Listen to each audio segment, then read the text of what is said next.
Looking for excitement? Chumba Casino is here. Play anytime, play anywhere. Play on the train, play at the store, play at home, play when you're bored. Play today for your chance to win and get daily bonuses when you log in. So what are you waiting for? Don't delay. Chumba Casino is free to play. Experience social gameplay like never before. Go to Chumba Casino right now to play hundreds of games, including online slots, bingo, Slingo, and more. Live the Chumba life at ChumbaCasino.com. No purchase necessary. VGW Group. Void where prohibited by law. 21 plus. Terms and conditions apply. This is VOCM Open Line. Call 709-273-5211 or 1-888-590-8626. The views and opinions of this program are not necessarily those of this station. The biggest conversation in Newfoundland and Labrador starts now. Here's VOCM Open Line host Patty Daly. Well, all right. Linda Swain in for Patty Daly, who is off today. And I'll just throw a few things out here for your consideration. Give us your thoughts on whatever's on your mind on this dreary old day. Like it's different from any other day. Well, very sad and unusual circumstances surrounding the disappearance of Brian Lush, a 51-year-old man from the Stephenville area. If you've been following the story, you know that Lush, who was a long-haul trucker working for a moving company going back and forth between Newfoundland and the mainland, he didn't arrive home as scheduled last month, and his family lost contact with him after he parked his truck at a truck stop near Cornwall, Ontario. If you're familiar with the area, it's kind of semi-rural, I suppose. Cornwall itself is a fairly sizable community, but, semi-rural there in that area. Lush's phone and other items were left behind in his truck, and, of course, his family raised the alarm. Well, OPP issued a few advisories for people to keep their eyes open, and earlier this week they sent out a message indicating, sadly, that Lush's body was located. But that was it.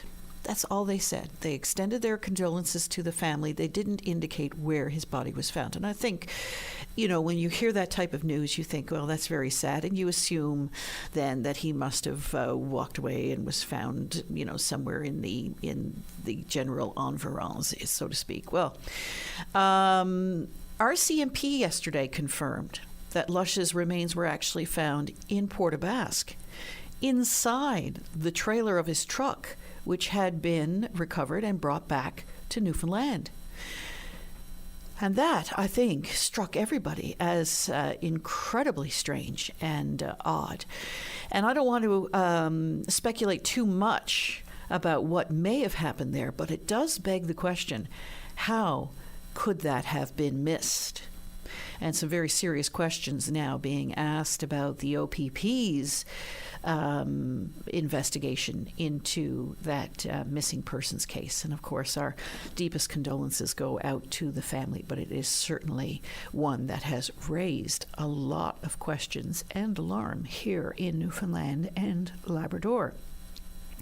Well, QBNL, one of a number of public sector unions raising concerns about the P3 model proposed for the delivery of a variety of public services, including healthcare, and now possibly road construction here in Newfoundland and Labrador. Transportation Minister John Abbott, as you know, previously indicated that a P3 model, or public-private partnership as they're known, is being considered for a couple of new sections of divided highway in this province, one near Grand Falls, Windsor, the other just west of the current divided highway on the Avalon. And I think a lot of people applaud and look forward to, more segments of divided highway. It certainly seems to be a lot safer than the most of the highway across the province today.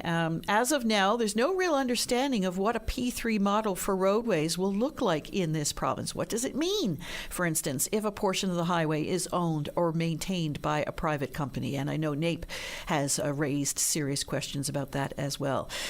Does it suggest perhaps tolls if a contractor or a business is responsible for the maintenance of a particular section of roadway? It's a legitimate question. I'm not saying that that's the way it's going to go, but, it's one of the questions that I've heard many people asking, and we can't seem to get any answers on that. And as they say, nature abhors a vacuum. So, any hole in information, people are going to fill with their own questions and speculation. The unions have concern, but does it make sense to you? Is a P3 model the best use of public funds in the delivery of services? Maybe it is. Let us know what you think. By all means, do give us a call. Well, some time ago, you may recall, we had a chat with a tourism operator on the Bonavista Vista Peninsula about the availability of rental vehicles and how guests who have booked stays at their accommodations later canceled because they either couldn't book a rental vehicle because they simply weren't available, or the cost was exorbitantly high. Well, it's often said there are no accidental tourists here in Newfoundland and Labrador. You have to plan your trip here. You got to either book a flight or you got to get on the Marine Atlantic Ferry, and then you have to ensure you have a place to stay. And if you have connections to Newfoundland and Labrador, you always have a place to stay. But if you don't have connections, you have to find a place to stay, and you have to find a way to get around, because we don't want just people, arriving in Gander and staying in Gander, even though that's lovely. We don't want them coming to St. John's and staying in St. John's. We don't want them going to Corner Brook and staying in Corner Brook. All well and good, and there's lots of things to do and enjoy in any of those communities, but you want them moving around a bit. Especially with all of the wonder and beauty that is in rural Newfoundland and Labrador. But you need a vehicle. That's the reality. So I know that the province introduced a car share type program. Is that how they call it? Where you might have an extra vehicle and you allow people to rent it for a certain rate and that sort of thing. But does that help meet the need that's out there? And is it well known enough? And are there enough people who have those spare vehicles that they're willing to put out for hire, so to speak? What are the impediments to getting more available rental vehicles in this province? Because that's usually the way people go with these things. Sometimes they have bonus points and those kinds of things that they use for their rental vehicles, and then they find out they can't get one. It's been an issue in the local tourism industry for years, and it doesn't seem like we're any closer to having it resolved. I'd like to hear what you have to say. Of course, tourism industry is hard to imagine now, but it officially kicks off, I suppose, during the Victoria Day weekend, the May 24th weekend.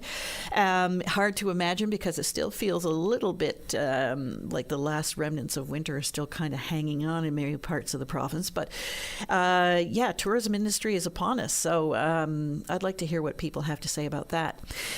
We had an interesting conversation with Craig Dyer with Cup W on postal delivery. As we know, postal delivery has changed dramatically over the years, and the delivery landscape across Canada is changing rapidly, with the gig economy in particular having a dramatic impact on the volume of Canada Post deliveries.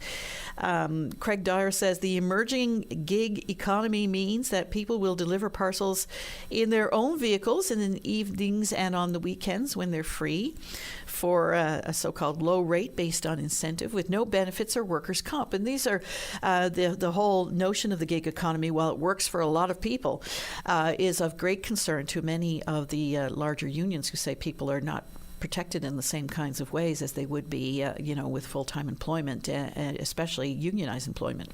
Well, Cup W local president Craig Dyer says in 2009, Canada Post delivered 62% of the parcel market. Guess what it is now since COVID? That's down to 29%. And yet Canada Post is still the one that has to deliver to a lot of these rural areas. So it will remain. Canada Post reported a loss of more than $749 million last year and says changes have to be made. Dyer says Canada Post has a mandate to deliver service in remote and rural areas where other services are simply not available. If you have any thoughts on that, you're certainly welcome to give us a call. Well, we're going to get and just because those are issues I've raised, by all means, you can raise whatever issue is on your mind at this particular moment. So pick up the phones and give us a call. But we're going to start the show this morning with Joanne Rose, and she's with the Our Lady of Mercy Heritage Committee. Hello, Joanne. Good morning. I understand congratulations are in order. We are so ecstatic. $50,000 for our heritage building. Obviously, that came from the enormous support that you received from Newfoundlanders and Labradorians, and I'm sure people elsewhere as well. So how did you get to this point? So we entered this national contest for heritage places to see if you can win the popular vote, basically, to get the heritage funding. And we started out slow. We were having 800, 1,200 votes a day. As 18 days went by, we picked it up and we got to 3,000 votes a day. And then we said, we really need to reach out and we really need, to have more people involved. So we put out our own plea to get people, and we did our marketing and advertising concepts. But what happened was all of these other people who had their own networks and their families living away and who had connections to here but didn't live in the Port area or in Newfoundland anymore. Wow, you should have seen all the people that joined in. So in the end, we won the contest by over 9,000 votes from the second place people. And it's because of your listeners, the community, and the broader community of Newfoundlanders that are living not only in the province, but everywhere. I often wonder, if the people that put together these national type of contests, these popularity type contests that rely on public support, if you will, I often wonder if they don't sit down and go, what the heck goes on in Newfoundland? What is up with that? Because it seems to me that, if you have a hockey arena or a church or a worthy group in a particular community somewhere else in Canada, well, you're going to get people in that community voting, but you're not necessarily going to get the entire province. Right. So we feel very strongly that it's that sense of connectedness we have in Newfoundland. And so one of the things we did, and actually one of our big business partners who was also promoting this is said, where are you from? Like, if you're voting in this competition, let us know how you're connected. And, the first answer I got back was a lady in Honolulu who was from Port.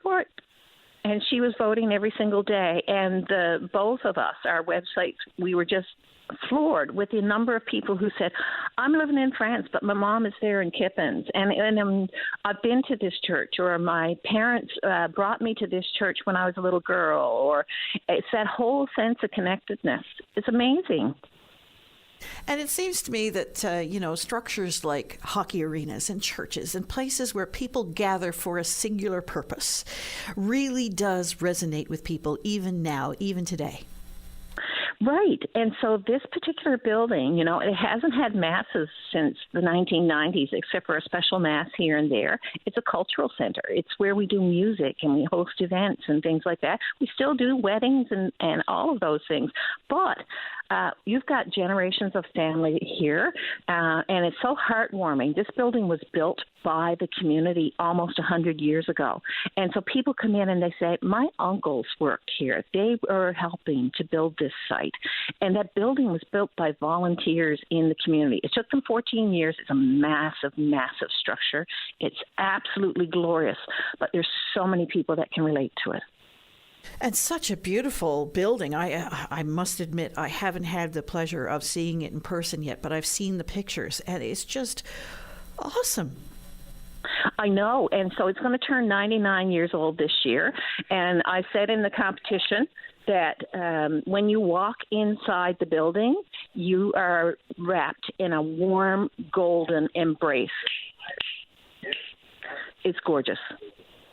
So what does this mean now? What does the 50,000 mean? What will you do? What's your list of priorities, so to speak? So we had a restoration specialist identify for us all of our areas that needed some work, and the very good part of that was the bones and the structure is strong, but we have some key areas that needed to be paid attention to. Right now, this particular fund was set up so that we could do what the project is called the Painted Lady, and what we want to do is replace her weathered and worn wooden clapboard on the outside, and then give it a really nice coat of fresh paint. She's 80 to 115 feet tall, and so just to hire the aerial lift for 3 months is $45,000. So this money is dedicated to getting that fresh coat of paint on this building. I was going to say $50,000 probably won't go very far in replacing clapboard and paint on that particular structure. It's so massive. So will it require further fundraising? It does.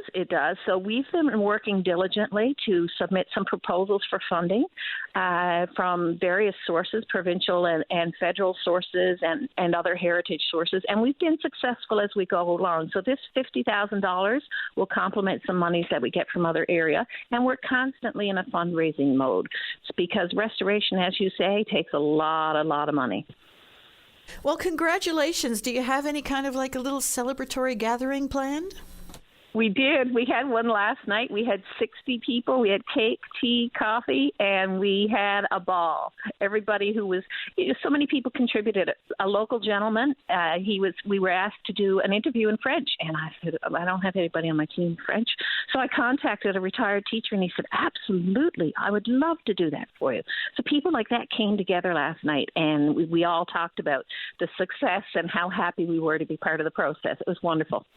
Wonderful. And if you're driving across the island this summer, pop by Aguatuna and have a visit to Our Lady of Mercy Heritage Church. Absolutely. We'd be proud to see you. Joanne Rose, congratulations. Thank you so much. Thank you. Bye-bye. Bye-bye. They did it, $50,000 for Our Lady of Mercy Heritage Church on the Port-au-Port Peninsula. Just amazing. They're going to need a lot more money, though, but that was a big boost, no doubt. We're going to take a very short break. When we come back, we're going to talk about, what is it? The type of activity, I suppose, that an awful lot of Newfoundlanders and Labradorians simply love, and some are very competitive when it comes to it. Crossword, when we come back right after this. And we are back, and our lines are open, so now's your opportunity to give us a call. What traditionally happens is that the lines start to back up a bit towards the end of the program, and then people are left waiting on the line. So now is your opportunity. We're going to go now to Nick Cranford of Flanker Press. Hello, Nick. Good morning, Linda. How are you this morning? Fantastic. That's good. I understand Flanker has a new offering for people.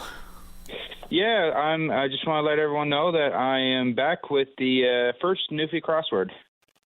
All right. So how do you put a crossword together? I've often wondered. Well, basically what I'll do is I'll choose a theme and then come up with like a bunch of clues that revolve around the theme. For example, the first puzzle in the book is Newfoundland towns. So what I'll do is I'll come up with a clue that's associated with the town, right? So, for example, one of the clues in the first puzzle is a bay named Bob. What do you think that is? Bay Roberts. Correct. Keep going. All right. Here's another one. This is under restaurants. The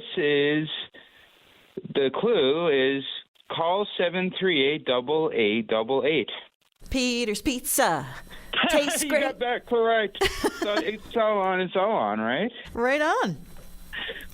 So yeah, it should be one that would be familiar to a lot of people here in this province. Absolutely, yeah. I designed this crossword for everyone that loves Newfoundland and people who are, really want to get into the crossword game for the first time, and it's very unique, right? I mean, a lot of the clues I came up are very, very clever. Some of them are very, very easy, so obvious. Some of them, a little bit challenging, and some of them, you really gotta work it, right? Right on. So how do you, strike that balance between ones that are not going to turn people off too much and make it, somewhat, less challenging, and the ones that are going to be a little more obscure maybe and take a little bit of brain power? Well, I decided to make the first couple of puzzles, as accessible as possible. And then, later on in the book, especially with the Newfoundland dictionary clues, I mean, some of them, they're going to be a bit of a pickle, but I think it'll be really fun for the people.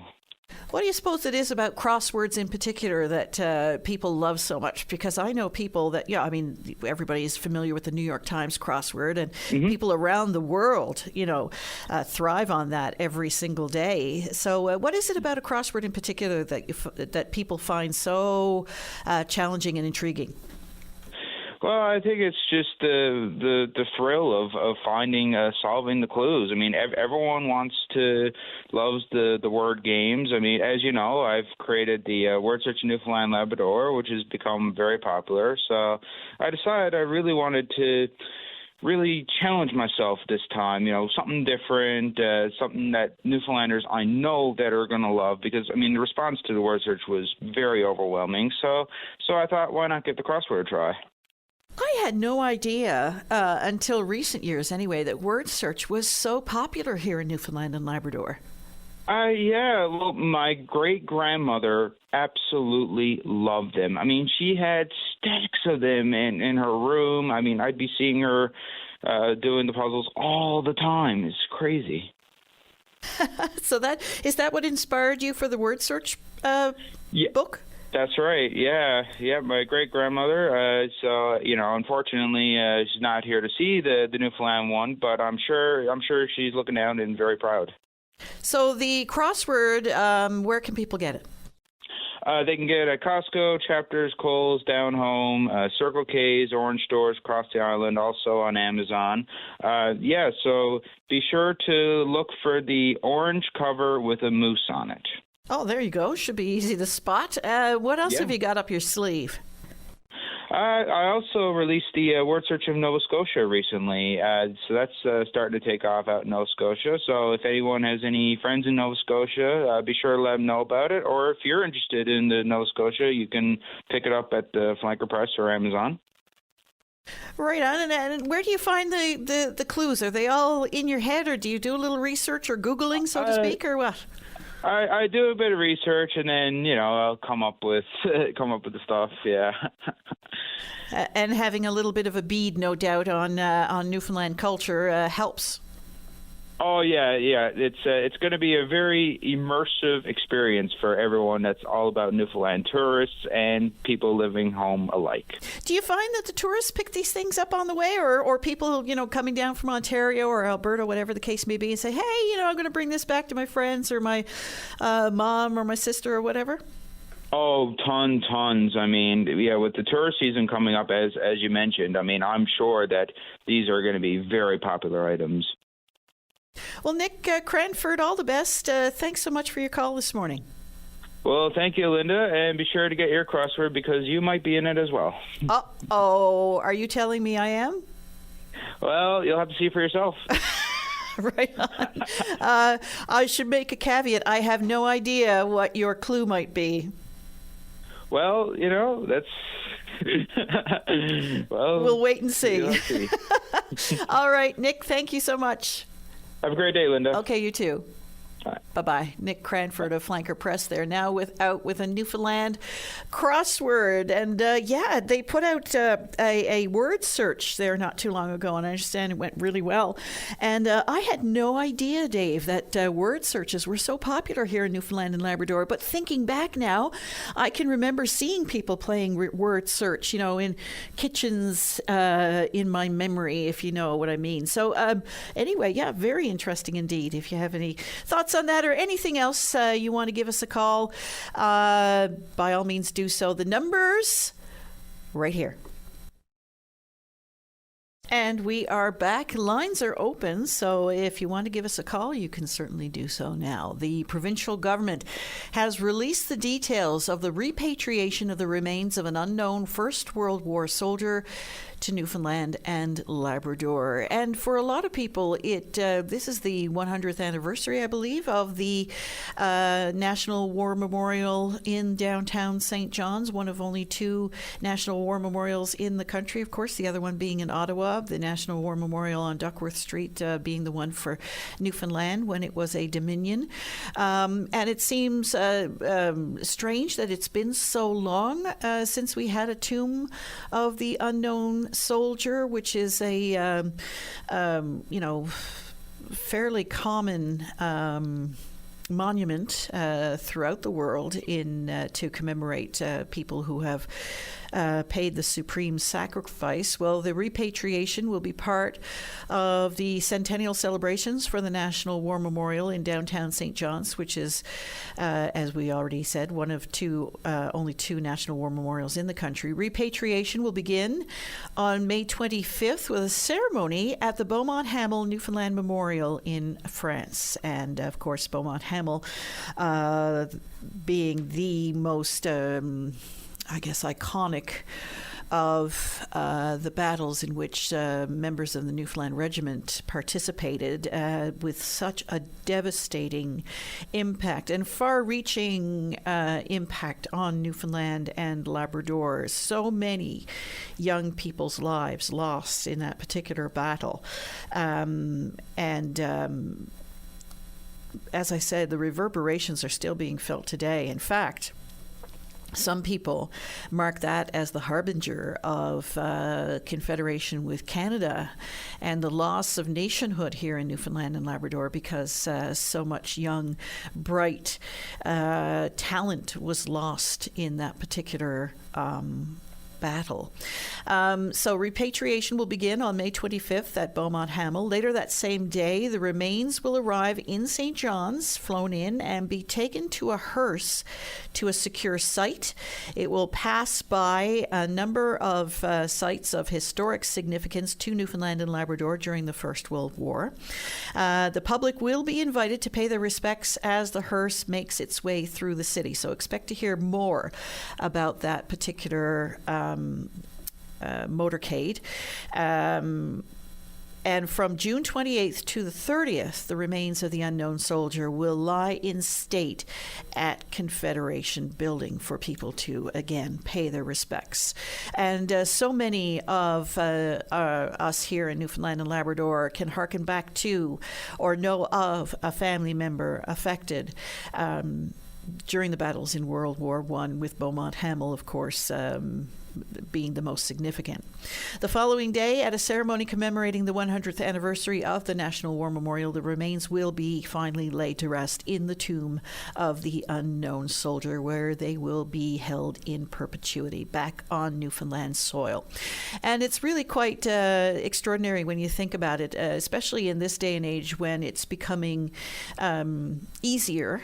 It's not always easy, I should say, but it's becoming somewhat easier to identify unidentified remains. And so just think now of what this unknown soldier represents to so many people here in Newfoundland and Labrador. Could it be your loved one? Could it be your great-great-uncle? Could it be your great-great-grandfather? Could it be your grandfather's cousin, if you know what I mean?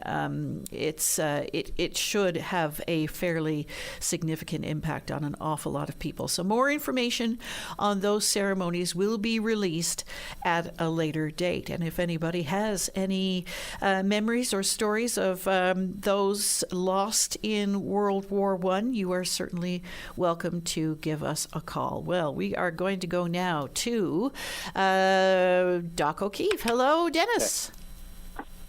Hi, Linda. How are you? I'm good. How are you? Good. Haven't heard from you in a while. Well, I hear you on the radio, but I haven't talked to you in person. So it's good to have a chat with you this morning. Right on. What's on your mind on this dreary old day? Well, I hope it gets sunny. Let's put it that way. But we'll see. But I wanted to talk about a caller Patty had yesterday.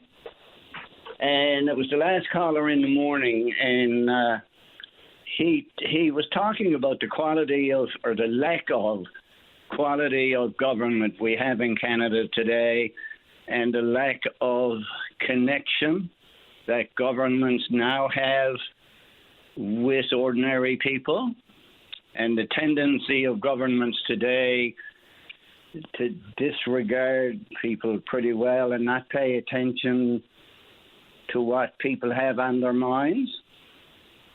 And it rang really solidly with me because although Paddy didn't agree with all that he said, and there were things that I didn't agree with, essentially what he was saying was correct as far as I can understand. And I had a few examples that I'll bring up that on each level of government, recent examples of government being so difficult to get information out of. So, for example, recently, about a week ago, I think it was, there was a news item on a TIPA request to our provincial government, to the Premier's office, asking for the information, financial information on a travel trip for the Premier and somebody in the Premier's office. And up to that point in time, despite the TIPA request, the information had not been forthcoming and still is not forthcoming. So you have to say to yourself, you know, on a provincial level, that's only one example of what's happening, that all of a sudden, even though there's a legal method to get information, the other side can delay or put it off or not even bother to give the information as requested by the TIPA request. And that's on the provincial level.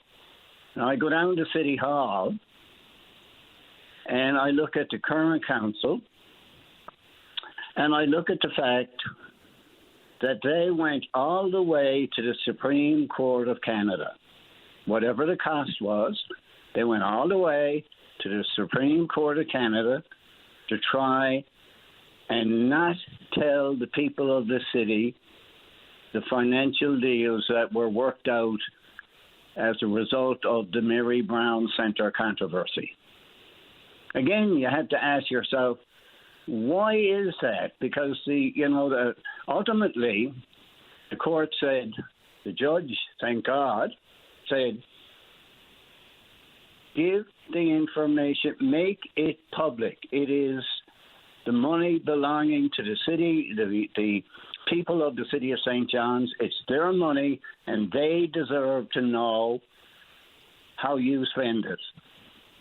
But it took a trip to the Supreme Court to get that to happen, and it took well over a year for it to go through the system. And again, you say to yourself, what's going on? Because when people won't give something that they legitimately have to give and they try to hide it, all it does is create suspicion. Why would you hide something unless you have something to hide, right? Do you think that a tip, which is intended to make things more transparent, and we're told repeatedly that, we have some of the most transparent, because of ATIP laws here in Newfoundland and Labrador, we have some of the most transparent government processes in the country. But do you think that ATIP makes people a little more cautious, maybe? Some of the decision makers saying, okay, well, I'm not sure if this fits with ATIP, and then you see the delays? I think they just don't. The order was given by the Privacy Commissioner, and that's his job. And if the order is issued, then it should be followed. I mean, we now see, and maybe it's connected with all of this stuff, we see Michael Harvey, the Privacy Commissioner, who has resigned his position here, and he's gone on to British Columbia. And I seem to think that within the past year or so, there's movement in that Confederation building to, I think it came up in the House of Assembly, to study the privacy laws that we have here in the province with a view toward changing some things in the Privacy Commissioner's office. And I know this tried to happen back in 2016, and it created a public uproar. So we'll see where that goes. But, I think it's just difficult now to get information or any kind of activity or anything at all from government. Those are two concrete examples, one at the municipal level, one at the provincial level.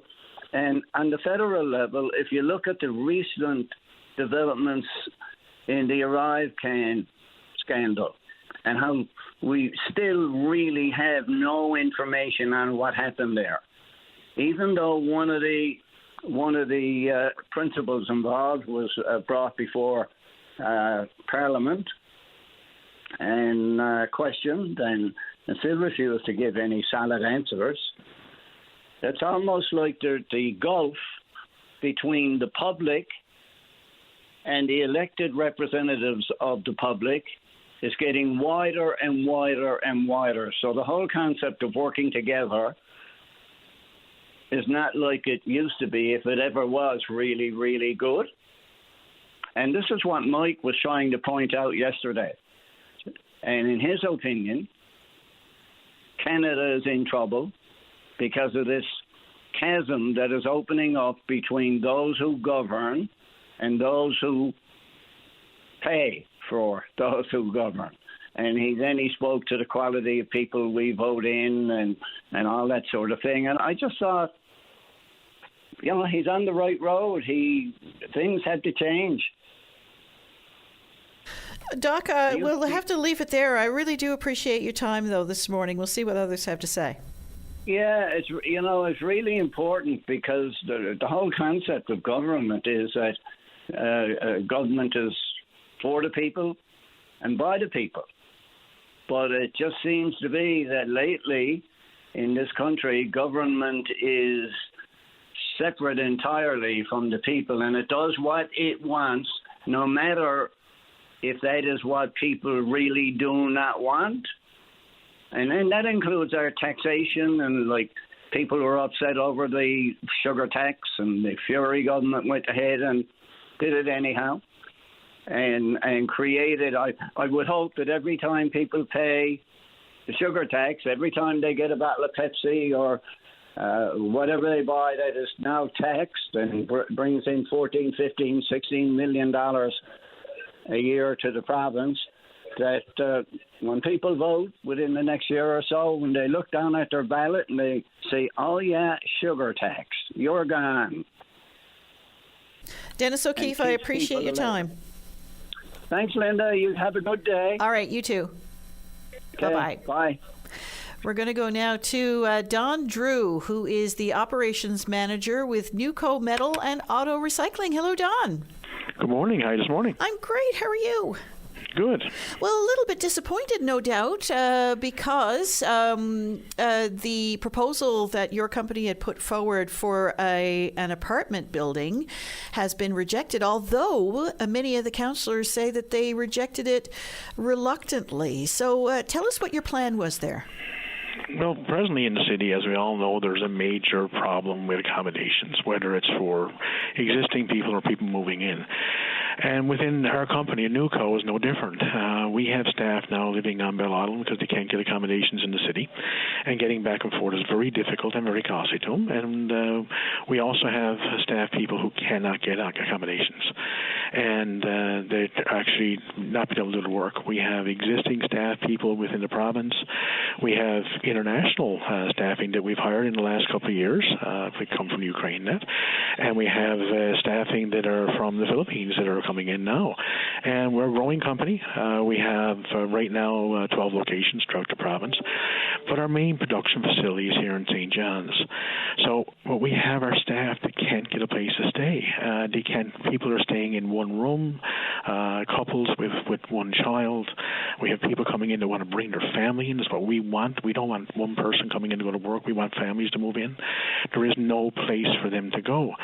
So we're not looking for government funding. We're not looking for programs of low income. We're looking for a place to be able to put our people a place to stay.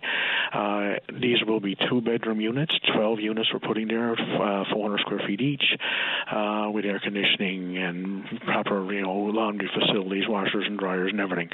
But this is for our workers. It's not for public. It's not for rentals. And it's to fit into our business. And so we have the piece of property next to our head office here in St. John's. Our office operates right here. And it's on Robin Hood Bay Road.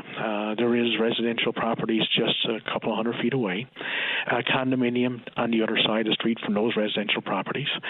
And we want to put our facility right here. It is on a bus route. There's walking trails in the area.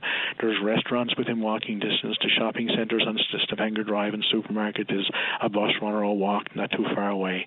Everything is here. The schools are here in Virginia Park. There's Park Plaza, which is just down the road here. A newly built, beautiful accommodations there that's actually closer to the landfill than the one we're proposing. The new prison that they're talking about putting here, where they're going to be housing people, is actually closer to the landfill than what we're proposing. We can understand the planning department's concerns, but we also got to think about the present situation within the city. Our 12 units we're putting here for staffing is going to free up units within the city for other people. We're not looking to rent these to anyone. We have our own staff in-house and the ones that are coming in that we need this for. There's no place for them to go now. And we feel it's a good fit. We understand, like last night with the meeting, some of them have concerns reluctantly, and they're going with the planning department. But they got to look at the actual situation we are within the city today. In the city today, we don't have enough accommodations for our existing people. We have workforce that are here or workforce that we're moving into here, and there's nowhere for them to go. There's nowhere for them to stay. And whether it's Ukrainian people or people coming from the Philippines or other parts of the world, we don't want one person coming. There are families that are coming. And the temporary measure that has been done today with, when you look at Tent City and that, in using a hotel, that's a temporary measure. We don't want to do a temporary measure. We want to do a measure for people to actually come here and make a life here, same as our ancestors did. So we're trying to encourage, I'm personally calling all the councillors to sit down and talk to any of them with any concerns they have. We want to alleviate those. We want to show the situation that we're into. They know the situation for the metro region with accommodations. They're hearing it every day. We feel we're doing something here that maybe other businesses could also do in the long run because of taking care of their own. And it's something that is done in other parts of the world, in other parts of North America and Canada. So we're just not reinventing something new here. We're actually taking an idea to actually, this is a good measure. We're actually going to have shuttle service to our locations from that, because right now we're operating, we have 2 locations in St. John's, and we have a service center in Mount Pearl. And we're actually going to use this facility for our own staff, and we have no problem entering into agreement with the city that is a condition.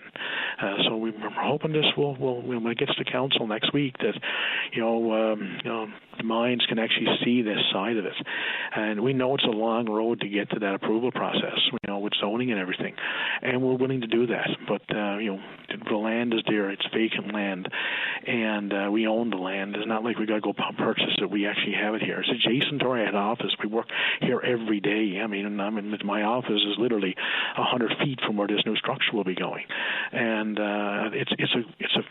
the bus stop is directly in front of it. It's a win-win situation. And, for the city themselves, those 12 units takes pressure off somewhere else. It's taking a problem that they have and hopefully will alleviate some of it. Don, you said you have people working for you now who are living on Bell Island? Yes, going back and forth. They could not get accommodations in the city, and they're actually staying with family on Bell Island. They cannot get anything. And we have workers coming in. We've kept workers in hotels ourselves. There's no place for them to go. So it looks like the location, according to what some of the councillors were saying at yesterday's Committee of the Whole meeting, the location is what is conflicting some of the councillors who are going to make this decision ultimately. Is there another location, possible? No. For us now, we have the land. We're trying to do it. I mean, this is a kind of like we're not doing this for profit business. There's going to be a rental involved for our staff, but we're trying to do it as economical as possible as a company, and we're trying to provide staff housing. So we already have the land. This is land we already have, and so we want to put it. It actually fits in with our business because we can do shuttle service from that location to our other location. So that works out perfectly. The bus stop is directly in front of the piece of property for those people who don't have transportation themselves, and everything is here. It has actually, for people to see it, we're not building on the dump. We're on the road. I mean, you look at it literally just down the street on the other side, Parsonage Drive, there's $1 million homes. You could, if you had a good arm, you could throw a rock from where this building is going to where these $1 million homes are to, and that are still being built in there because it's across Logie Bay Road. It's not like we're building on the dump. We're not that close. There's residential properties like 200 feet from this. There's residential houses 200 feet away. There's a condominium about 350 feet roughly from it, a high-end condominium on just across Logie Bay Road, no distance away. And I, as mentioned before, Park Plaza, beautiful one, and it's actually closer. So, I mean, I can see their point, but there's concerns seem to be there for certain developers, not others. But we just like to, the councillors to see our side of the story and to see the reason, a rationale for this. It's not a standard, apartment building going up. This is strictly for staff housing. That's what it's for. It's for our staff. And it's currently zoned industrial? It's currently zoned industrial, that road is, yes. And over the years, I mean, the lots have been empty. This area, St. John's, does not have the industrial growth that the city expected. I mean, you look down on there's the road there going up over the hill where they built the grow-out facility there for marijuana a few years ago. That's empty, and most of the lots on that road are empty. There's a few on it, but not very many. And there's a massive amount of empty land here in this part of the city, and the growth in industrial that the city, thought was going to happen. And you look at White Hills Road, as you go along there, there's massive empty lots along that road. So even though they looked at it for heavy industrial, it didn't go there, and it went elsewhere. And with the new developments, of course, in Galway and everything else, other, commercial ventures went that way or came up road with the new land that opened up. So this land is left. There's a void here. There's empty land. But for us, we're on the extreme perimeter of this. Logie Bay Road is the zoning end. We are just over from that point. We're actually on the very extreme of that zoning area. And when you look at the new proposed prison, it's going to be half the distance from what we're proposing built to the landfill from where this is to now. Don Drew, you make a good case. We'll see what others have to say about it, and we'll see what comes out of next week's council meeting. You say you're in conversation with councillors now? I am. I've had calls, got into a lot of the councillors, and I'm going to be making calls to all of them. The ones on both sides, not just the ones that voted against it. I'm also calling the ones that voted for it. I think, our side of the case, we want to, totally explain to and see our side of why we want to do this and see the side of our staff. And it's, the people are here, or the people that are coming here. And I'm hearing this from other businesses, too, that had the exact same trouble with staff. And we have something here that we feel that for us will work, and it may be a model for other companies to do the same thing. We got to look outside the box, and we have a history of doing that here with Newco. I mean, we do work in Iqaluit, we do work in Labrador, we do, we tackle things that others wouldn't. And I mean, we're doing secondary processing within the province. We take what used to be crushing stuff and send away, and we have 120 jobs here now, sustainable year-round jobs within this province. And if you look back 20 years ago, these were seasonal jobs, and then we've totally turned that around. And we look outside the box in our business, and we see this as another way of looking outside that box to try to see something different that will work. And we know this will work. Don Drew, I really appreciate your time this morning. Thank you very much. Thank you very much. Alrighty. Bye-bye. Bye-bye. And we'll see what others have to say. By all means, do give us a call. We're up to a break. And we are back. We're going now to Roger Martin on line 2. Hello, Roger. Hello, how are you? I'm good. How are you? Oh, pretty good. That's good. You have a fundraiser, I'm told. Yes, I've been planning this quite some time. I wanted to do it last year, actually, but I was a bit... I had a bit of sickness. I couldn't do it, actually. So I'm going to do it this year. And what's it all about? I picked this year because I'm more healthier to do it, and it's more meaningful. And this month is Mental Health Awareness. And there's also my birthday coming up now on the 26th. So this fundraiser is for the homeless and the food banks and the support, and the walk for mental health awareness. But basically what I'm hoping to for people to get together and stuff and support is just for the homeless and the food banks of St. John's, and we're also supporting for Thrive. They're supporting the community and doing a really good job, by the way. I get to go there once a month and have someone to talk to when needed. And there's two pantries. There's one in my community of Shea Heights, and there's one on the south side. My goal is, if everything goes well in this block, I'm hoping to raise $1,000 for those pantries. Well, Roger, it sounds like you got more of a story to tell here, and I want to explore that a little bit, but I don't want to rush you along. We're up to news time. Do you want to hold? Yes, I'll hold. Not a problem. All right, I'll put you back on hold, and we'll come back to you right after the news. Awesome. All right, hang in there. Roger Martin there with a fundraiser for mental health awareness. We'll talk to him when we come back after the news with Brian Medore right after this. And we are back. We have some lines open now. Is your opportunity to give us a call. Before the news break, we were speaking with Roger Martin, who was just beginning to tell us a little bit about a fundraiser that he's planning for mental health awareness. And Roger, why mental health awareness? Well, actually, it's not for mental health awareness. I suffer with mental health all my life. I have bipolar, I have ADHD, I have depression, I have anxiety, I have PTSD. I also got a service dog that's going to be doing the walk with me. So the walk is focusing on what's needed more in the community. Yes, we need to recognize mental health, but what's needed help in this community is the food banks and the homeless.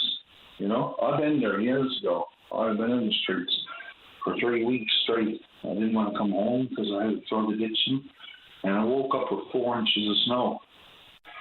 So I've been there. I know how to answer. I know how to speak to people. I spoke to a lot of people over the years, thousands of people, helped them, encouraged them, talked them out of suicidal, and encouraged them to go get help. And it's overwhelming what I'm after doing, and not even being recognized. And I don't like being recognized. I like doing things in the silent and people knowing, they can reach out to someone and have someone to trust and speak to. It's hard to find people to, So this fundraiser that you're doing for the local food banks and to help out homeless people in particular is taking the form of a walk? Yes, a very long walk, because I want to make it interesting, and I want to have people have the time to get together and speak about it and do some thinking and take this serious for the community. And understand that people are suffering. We all know we're suffering. The high-class people working right now are suffering. So it's not just people that are not working and not have jobs and are homeless. It breaks my heart knowing that, the tents and everything got taken down. Not to get into that on this conversation, but it's even more meaningful now that I'm doing this walk for people that are homeless, And when and where and how can people support the cause? So So it's starting this Sunday, rain or shine. I'll put the rain gear on. My dog loves water. He's a German Shepherd. And I got a lot of people that support me in my corner. There's some people going if you still want to participate in this walk, supporting me. I had the idea of just doing it on my own, but people wants to come and tag along, they're more than welcome. I got people support me from Victory Church, a good pastor that I met recently, Harold Andrews. He's an awesome pastor and supporting me, and it's awesome. So the walk is on Sunday, and I'm going to be at the parking lot at 7 a.m. up to Cape Spear. And I'm going to leave that parking lot at 8 a.m. And I'm going to continue to come through the community of Shea Heights, walk off Shea Heights, go up Leslie Street, Hamilton Avenue, Lamartion Road, Military Road, past somewhere all those tents were too and stuff, passing the gathering place and so all those places, and going right up to Single Hill. That's where I'm ending. Wow, that is a long walk, as you said. Yeah, so I was actually I visited a place yesterday, trying to visit places, and there's a lot of work. So I actually went down to the Salvation Army yesterday and talked to a couple of people there, and they actually gave dog treats for Sailor. Sailor is my dog's name, and he's doing the walk with me. So, even if there's people that wants to donate anything, like even if they got a can of them or anything at all, food or anything, people that are going to be walking with me and myself, I'm going to have a knapsack, and if there's anything that we can collect and pass on to the food banks, and look, if I get $10 for that walk, I'll be happy. This needs to be recognised, and if it goes well, if it don't go well because of the weather, and it's I was being told that it's not advertised enough, and that's why I'm talking to you today. I'm trying to get the word out there as quickly as possible. And, I have no problem doing this in another 2 weeks' time and repeat this walk again and perhaps have more people and more support on this. So I'm very, very happy with what I'm doing. I don't know what came up with the idea, but how do you help people? How do you turn the doors? You can talk about things and sit at a table and have coffee over people, and and nothing happens. If you want something to happen, you gotta march. You gotta put your feet one foot towards the other and say, listen, I want change. I want change in the community. This community is suffering. And I'm not just talking about Shea Heights, I'm talking about St. John's and everything. This epidemic that's going around with everything that's on the go is unbelievable. And, I'm not trying to be, Superman or anything like that, trying to fix everything. But if I'm a part in helping one person that day and possibly saving a life, that's all it means to me. Well, Roger, good luck with your walk now this Sunday, and let us know how you make out. 100%. Thank you very much for your time. And if anyone wants to, support or anything, I also have a page that is on Facebook and shareable and all that stuff. So if you want to look that up, you can. All right, Roger. Thank you so much for your time this morning. Thank you. Thank you. God bless. Bye-bye. That is Roger Martin, who is doing a walk fundraiser to help out homeless people in the St. John's region and local food banks. We're going to go now to Tony. You're on the air. Hi, Tony. Yes, how are you this morning, Linda? I'm good, Tony. How are you? I'm good, thanks. I'm phoning now about legalising in BC of hard drugs, such as meth, crack, and other hard drugs. Well, it wasn't legalized, it was decriminalized, and now that's scaling back.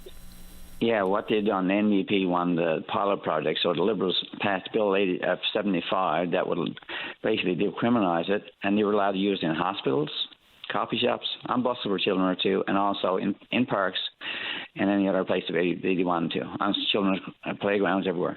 Anyway, now, like, what happened was there was 2,500 people that are dying because of this, and it gone up, the death of overdose has gone up by 380% in BC. I mean, you got children, you got women in hospitals who had to stop, nurses had to stop feeding their infants because they were afraid it was airborne. And they're afraid to go to work. You got people there next door. Afraid that what was airborne, the drugs? Yeah. Yeah. I mean, you got crack and meth, and then you got other hard drugs. I mean, you got, and they had to stop, and they were frightened to go to work. I mean, you can't blame them. And then you got children on buses that they are shooting up. You got them in parks.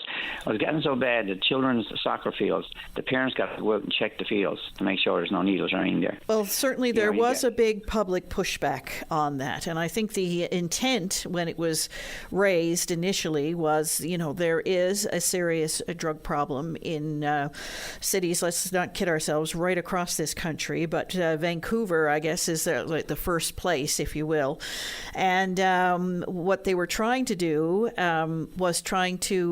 it was like a harm reduction approach. So people who are genuinely addicted to drugs, instead of putting them in jail, they were, not charging them anymore. But that's resulted, I guess, in a proliferation of people using drugs in areas where they were not normally seen, like in parks, like you say, or on buses or whatever the case may be. So there's been a big public pushback. So the NDP in British Columbia have had to scale that back, and they now have the federal government granting them the request to scale that back. What the NDP wanted was them to cancel this altogether, and the Liberals wouldn't do it. And they kept on. It was 10 days gone by. It was averaging of 6 people a day overdosing because of this. You got children ages 10 to 17 years old, the majority of them dying because of overdose. And they will not, and they said in the House last week, and the same thing this week, that they working with the NDP. The NDP has basically begged the Liberals to cancel this policy because of so many deaths. It's not working. I mean, you don't legalize to kill somebody. And they said they're using right now, Liberals are saying they're using compassion, and they're doing what's best. They're doing what's best is averaging 6 people dying every single day. That's all they had to do, and the NDP wanted them to do this. And in 10 days, when the NDP wanted them to change this policy, there were another 66 people has overdosed. And it wasn't more, it was just killing people. It's like me giving you a gun, going out and telling you killed 6 people a day. And this is like. I mean, there's women found naked on fields and been raped, the ones that's at the addicts. How can you get any worse? And then you got Trudeau standing up and saying, we'll do this with other provinces, work with other provinces who wants to bring this in. Like, this man is sick. And the reason Pierre got kicked out of the House was the fact that he told him this wackad policy, and he called him wacko because he was stood up and constantly asked him to cancel this policy that the NDP wanted to cancel. And he kept saying, amendment had to come from Health Canada. But Trudeau passed this bill, and he was asking him because Bill 75, which he passed in the House, because the NDP won the trial. And then when he won't cancel. Now after he said we'll work with them on the policy to basically make it easier, but he didn't. I mean, they want to cancel, period, and because it's not working. And 6 people, the women are afraid to go outside the doors in their home because of this. You got so much drugs on the go. It's unreal, and he still won't cancel it. He still won't change it, and to say that he'd work with other provinces to do the same thing. But the federal government did grant British Columbia that request. Yes, but the NDP came back about almost 2 weeks ago now and asked him to overturn it, that they didn't want it because of too many people dying. It's not working. And they would not. They kept saying, we're going to work with them. And they said, no, we don't want it, the policy work with. We want it completely dissolved. We don't want it anymore. We want it canceled. And they will not cancel that policy. I mean, for see many people dying and suffering and all this, and little children not even allowed to frighten parents, frightened to death for children to go outside their schools.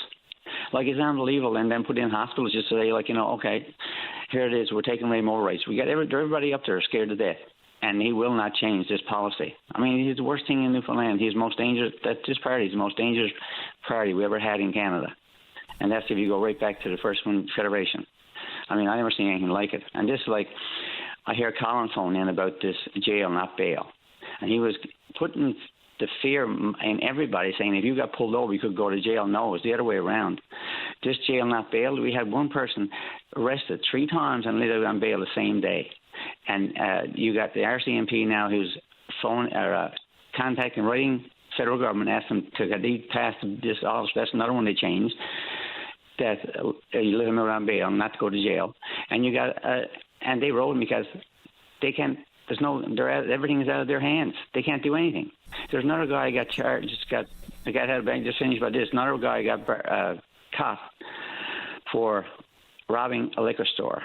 They let him on bail. He went out, got in his car, went up, ran in 2 grandparents and a child, and killed them. Like, this is what's going on out there. All right, Tony. It's just unreal. We have to leave it there. We're overdue for a break, but I do appreciate your time. All right. Thank you. Thank you. Bye-bye. We're going to take a short break. When we come back, we hope to hear from you. And we are back on VOCM Open Line. We're going now to Olive. You're on the air. Hello, Olive.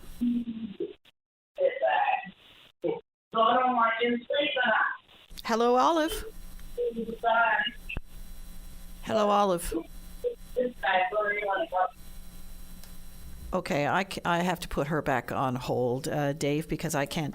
She's on a hands-free or something, and I can't understand if she's talking to me or somebody in the room, or she even knows that I'm there at this particular moment. So we'll see what's going on with Olive.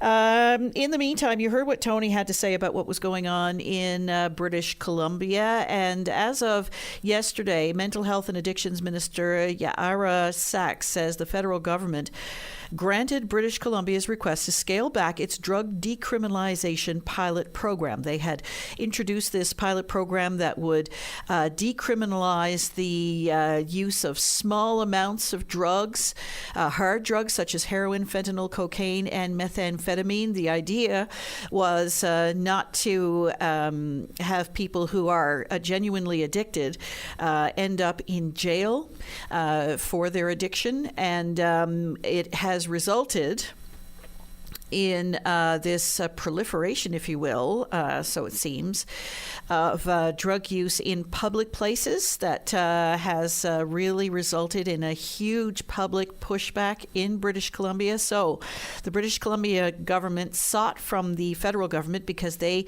had to get an exemption from the federal government to existing criminal code law to make those changes. And Health Canada made the amendment that allows the exemption, allowing decriminalization of small. The province requested that Health Canada amend an exemption allowing the decriminalization of small amounts of drugs such as heroin, fentanyl, cocaine, and methamphetamine.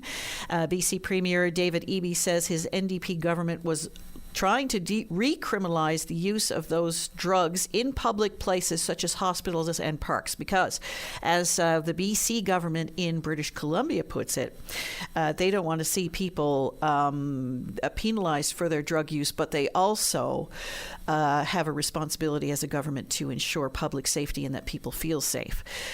So the Mental Health and Addictions Minister in British Columbia says she expects police to direct people who need help to proper support systems.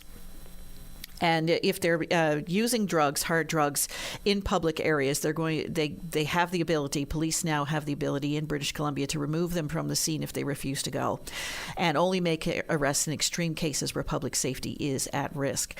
Sachs says decriminalization is only one policy tool to deal with the toxic overdose crisis. And of course, we've seen numerous deaths in British Columbia in the last little while because of drug toxicity, adding that she's frustrated by Conservative leader Pierre Poilievre's efforts to make the issue political, and that's what Tony was referencing there.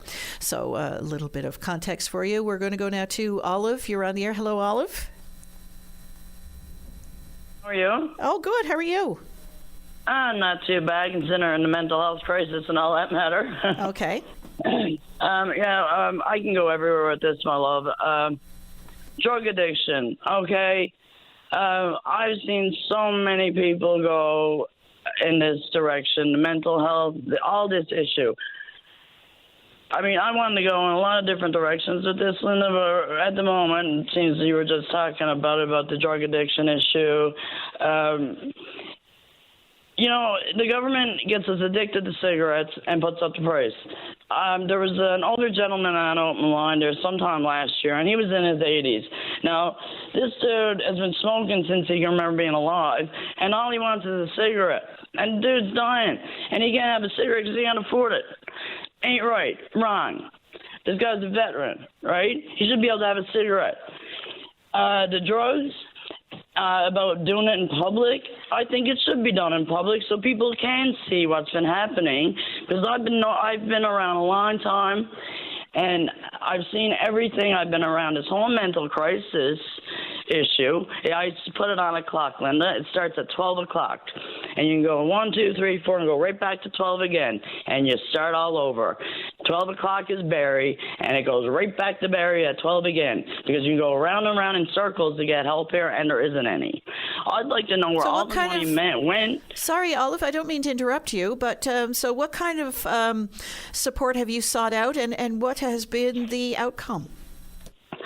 If you could give me one thing I haven't sought out, and not just for myself, but for others as well, in the past 10 years, I'll do it, because everywhere, every single thing. I mean, I've talked to Patty, I've called every line, I've been at meetings, support groups, peer support, all kinds of stuff, down to the Waterford and this and that. And I mean, I got one of my buddies, and it's a famous story. Everybody hears it. You have mental issues. You go into the Waterford. You're there for 3 hours. They kick you out and send you back home. And I mean, I have one of my buddies I had to call 3 or 4 times a week, and they take him, and they shouldn't let him back out. They keep letting him out and changing his meds and everything. So what's needed? I'm like, what's needed? Yeah. Is that there has to be some kind of way to, you can't just put people back on the street and say they're going to be observed. You can't send people that have mental health issues without observing their medications. They're switching medications. People are killing themselves. They don't know what to do. It's weird. It frees up your brain. Everybody knows these drugs are antipsychotics, and this is all guesswork. When it comes to psychiatry, it's all guesswork. They put a label on it. You're bipolar, or you're schizophrenic, you're this or you're that. And it all goes together. And then you got OCD, and you're agoraphobic.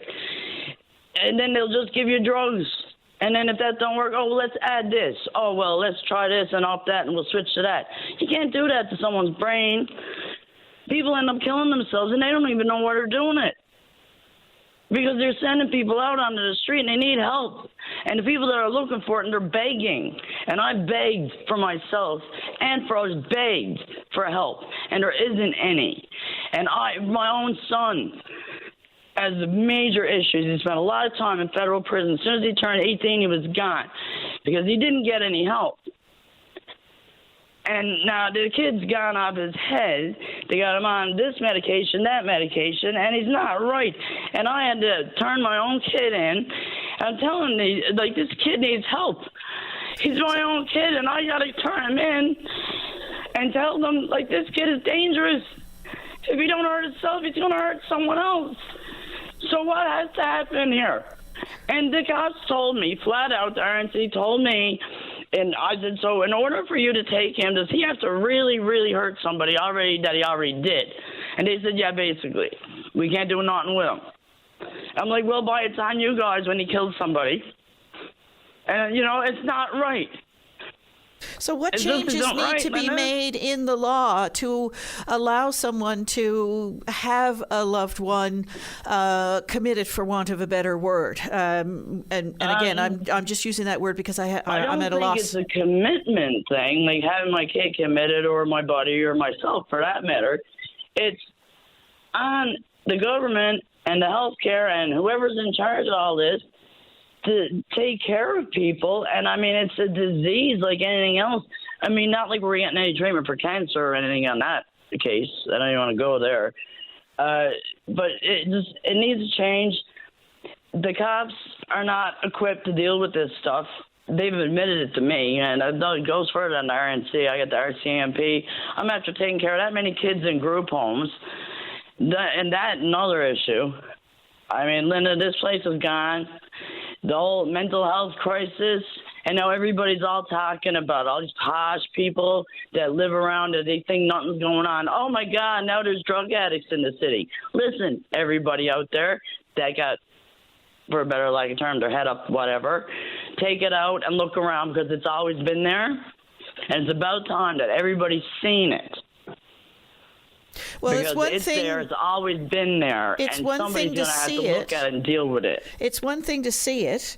It's another thing to try and find a way for people to get the help that they need. So, exactly. How are you coping daily? Like, what are the supports out there for you? There isn't much support, Linda. The only thing that I found helpful in all these years was peer support. I used to get at Channel, and they shut that down, and it's appointment only, and everything's all gone weird with that. I used to do palliative care down at Waterford. I found sometimes you'll get a good counselor. A lot of times you won't. It's like anything, you know.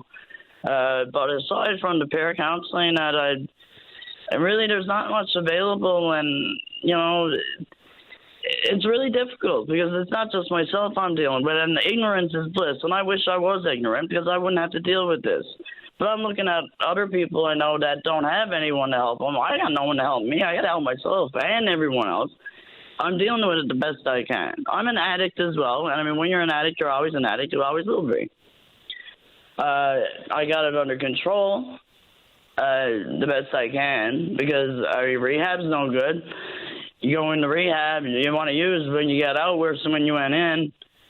I'm not on hard drugs or anything, mind you. Now, I'm an alcoholic. I have been since I was a child. That's just the way I was raised. I smoked a lot of pot, you know, but I mean, not on anything hard. I was when I was younger, but I mean, like, you know, once you're an addict, you're always an addict. You got to deal with it. But a lot of people can't deal with it. And I can manage myself the best I can on a good day. But there's people out there that don't have anybody to make those phone calls for them, to look for support for them. What happens to those people that don't have any family, that don't have a friend, that don't have anybody to call somebody or to make an appointment for them, and they can't do it by themselves? Where do these people fall?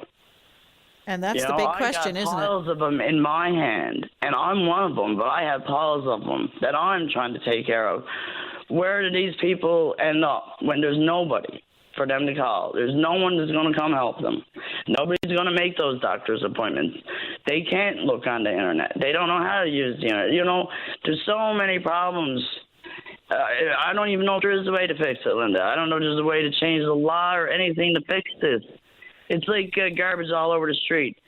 There's going to be people that are going to leave it there anyway. The rest of us that don't do it, don't be embarrassed to get in the ditch and pick up some garbage. When I go out, I take 2 bags with me. One's for recycling, one's for garbage. And if I'm going for a walk, I'll pick it up. If we all got to pull together as a community for mental health, for the garbage everywhere, everything, there's going to be people that are going to be a certain way. We can't help that. We can help as much as we can. But we got to pull together as a community and take care of our own people. We're paying for dead bodies to be cold when we got people that are alive, and we're not, and they got to try to pay to stay warm. It doesn't make any sense. I'd like to know where these bodies are, if they built that unit on the hospital yet, because that's crazy. Okay, we go back to salt and the fish. I don't want to be disrespectful to the dead, but they're dead. And it's just ridiculous, that whole situation. Salt them. Oh. Salt is a hell of a lot cheaper than cooling dead bodies. They used to do it for centuries. You die at sea. If you're in a warm climate, they'll salt you.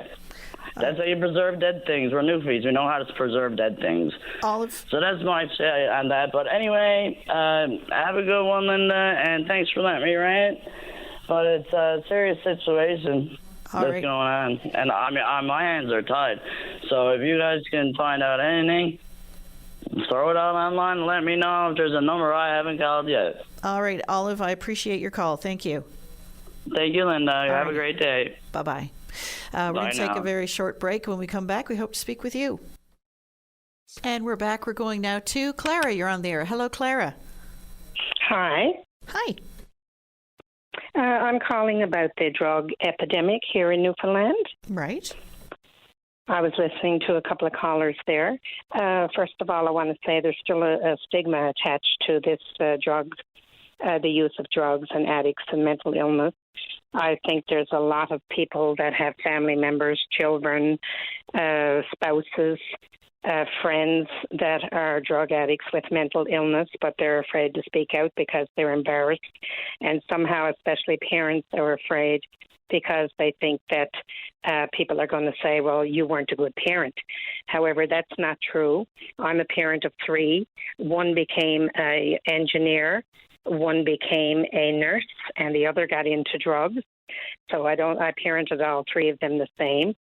I've been dealing with this now 15 years with my daughter, who was a drug addict, and now I'm dealing with it on a larger scale with my grandson, who's 16 and got into drugs at 13.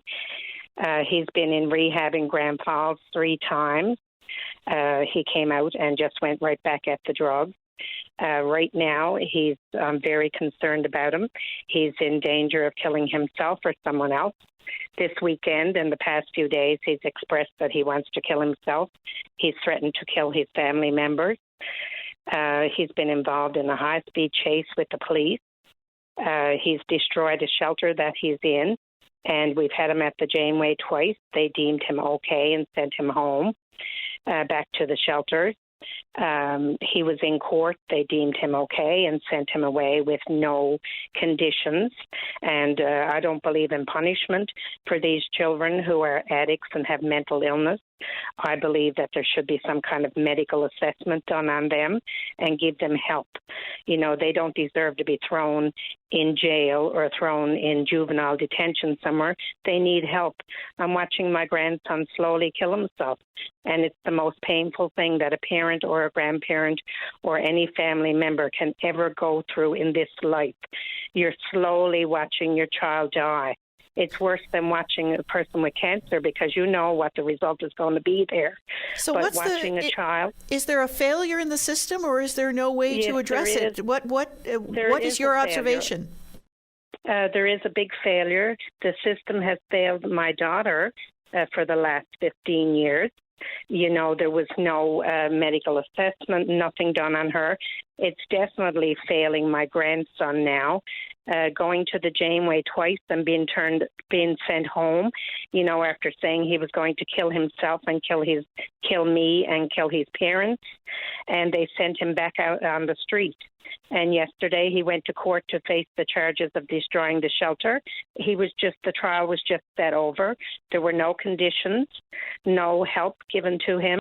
So he's out there now. He's whacked on drugs. He's whacked when he was at the courtroom yesterday. And I spoke to the judge, and the judge simply said, I'm very sympathetic to your concerns. However, my hands are tied. So right now I'm concerned that my grandson will die very soon. He's on all kinds of drugs. He's on whatever he can get. He's and you know, the CSSB or CYFS will say, well, due to a Privacy Act, we really can't get into it with you, the parents or the grandparents. But you know, the child has to make the decision. But at 16, when you have mental illness and you're whacked on all kinds of drugs, do you really have the mental capacity to make decisions for yourself? And that's where we're failing our children. And when I was in the court yesterday, it was scary. I've seen 12-year-olds there, 12-year-olds that are doing drugs and committing crimes. You know, and there's no help because the Janeway, this all has to start with the medical system and has to start with the Janeway to take in these children, to diagnose them. First of all, let them dry out and then assess them and give them the proper medications. You know, so right now I'm scared that my grandson will die really soon. And if he doesn't kill himself on drugs, he will kill one of his family members. And I don't know who to turn to. I've called the child advocate. We've called the Janeway. We've called the police. We had 811 crisis unit sent there twice the weekend because he was threatening to kill himself and to kill his parents. And they went in, they did a phone assessment first, and he, deemed him okay. Then they went in person and deemed him okay, even though he could barely stand up, couldn't wash his face. He had food all over his face. So, we're killing our children and we're allowing it to happen. And you're helpless in this matter? You have no say? You know what I mean? Like the system doesn't allow you? Privacy Act. I have called CSSD or CYFS, as they call it, and they say, well, due to a Privacy Act, we can't speak to you. And I reiterate to them that this is a 16-year-old child who already had mental illness and then on drugs, and he needs to make a decision about whether he's going to go to rehab. So they've taken away your advocacy. And when I say they, I mean, I suppose the laws of the land has taken away your ability to advocate on behalf of your loved one. Well, parents and grandparents have no rights once they turn 16. Because, as I said, due to the Privacy Act, they're saying that we can't speak to you unless we get permission from the child. Well, the child is not in a mental state to give permission or to make any decisions for himself. And the government should be ashamed. If it was their children, I think they may be doing a bit more to help. We're just watching our children die. And no one seems to care. And more people are not speaking out because they're afraid. We hear it. I go to a lot of meetings. I attend meetings about this all the time. There's thousands and thousands of children here in Newfoundland that this is happening to. And parents are ashamed, somehow thinking that if my friends find out, they'll think I'm a bad parent or a bad grandparent. But, we need to take the stigma off of it, first of all, and make people realize this is not our fault. This is the fault of the Janeway that's not assessing these children, and we need to give them more things to do to motivate them. More things in the community to motivate these children so that they have more to do than do drugs. I feel at a loss. I'm very scared that my grandson will die. This weekend, we thought he was going to die. We thought he wouldn't wake up. He was taking so many drugs. I just don't know where to turn. And you're watching it in slow motion. Exactly. It's like if your child is, as a friend of mine just put it, you're watching your child drown. And you can't go out and get them because you can't swim. You're watching them slowly drown because there's no help. And there's so many people in this same position. The Janeway I spoke with a nurse at the Janeway the weekend, and she said, we're hearing this story all the time, but our hands are tied. There's no beds. There's no staff to help these children. We want our children kept in the Janeway and assessed, but there's no beds. There's not enough staff there. So I really don't know. I'm at a loss. And I got so many friends. And, people shouldn't be ashamed. I'm a school teacher. It happened to me. I know many teachers and doctors and nurses and lawyers that their children are in the same boat, and they're ashamed to speak out. Clara, I appreciate your call this morning. It's funny, not funny, it's just a turn of phrase. It's not actually funny at all, you know what I mean?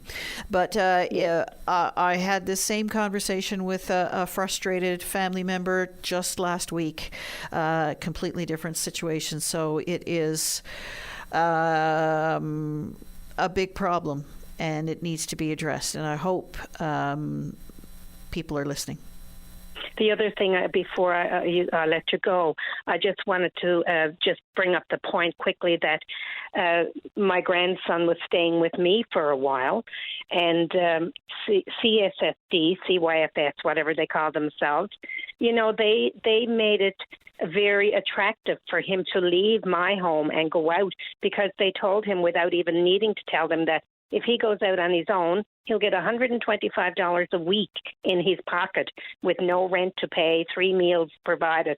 So they're giving those children a motivation to want to leave their homes and leave their families because they're going to give them money for drugs. And that is wrong.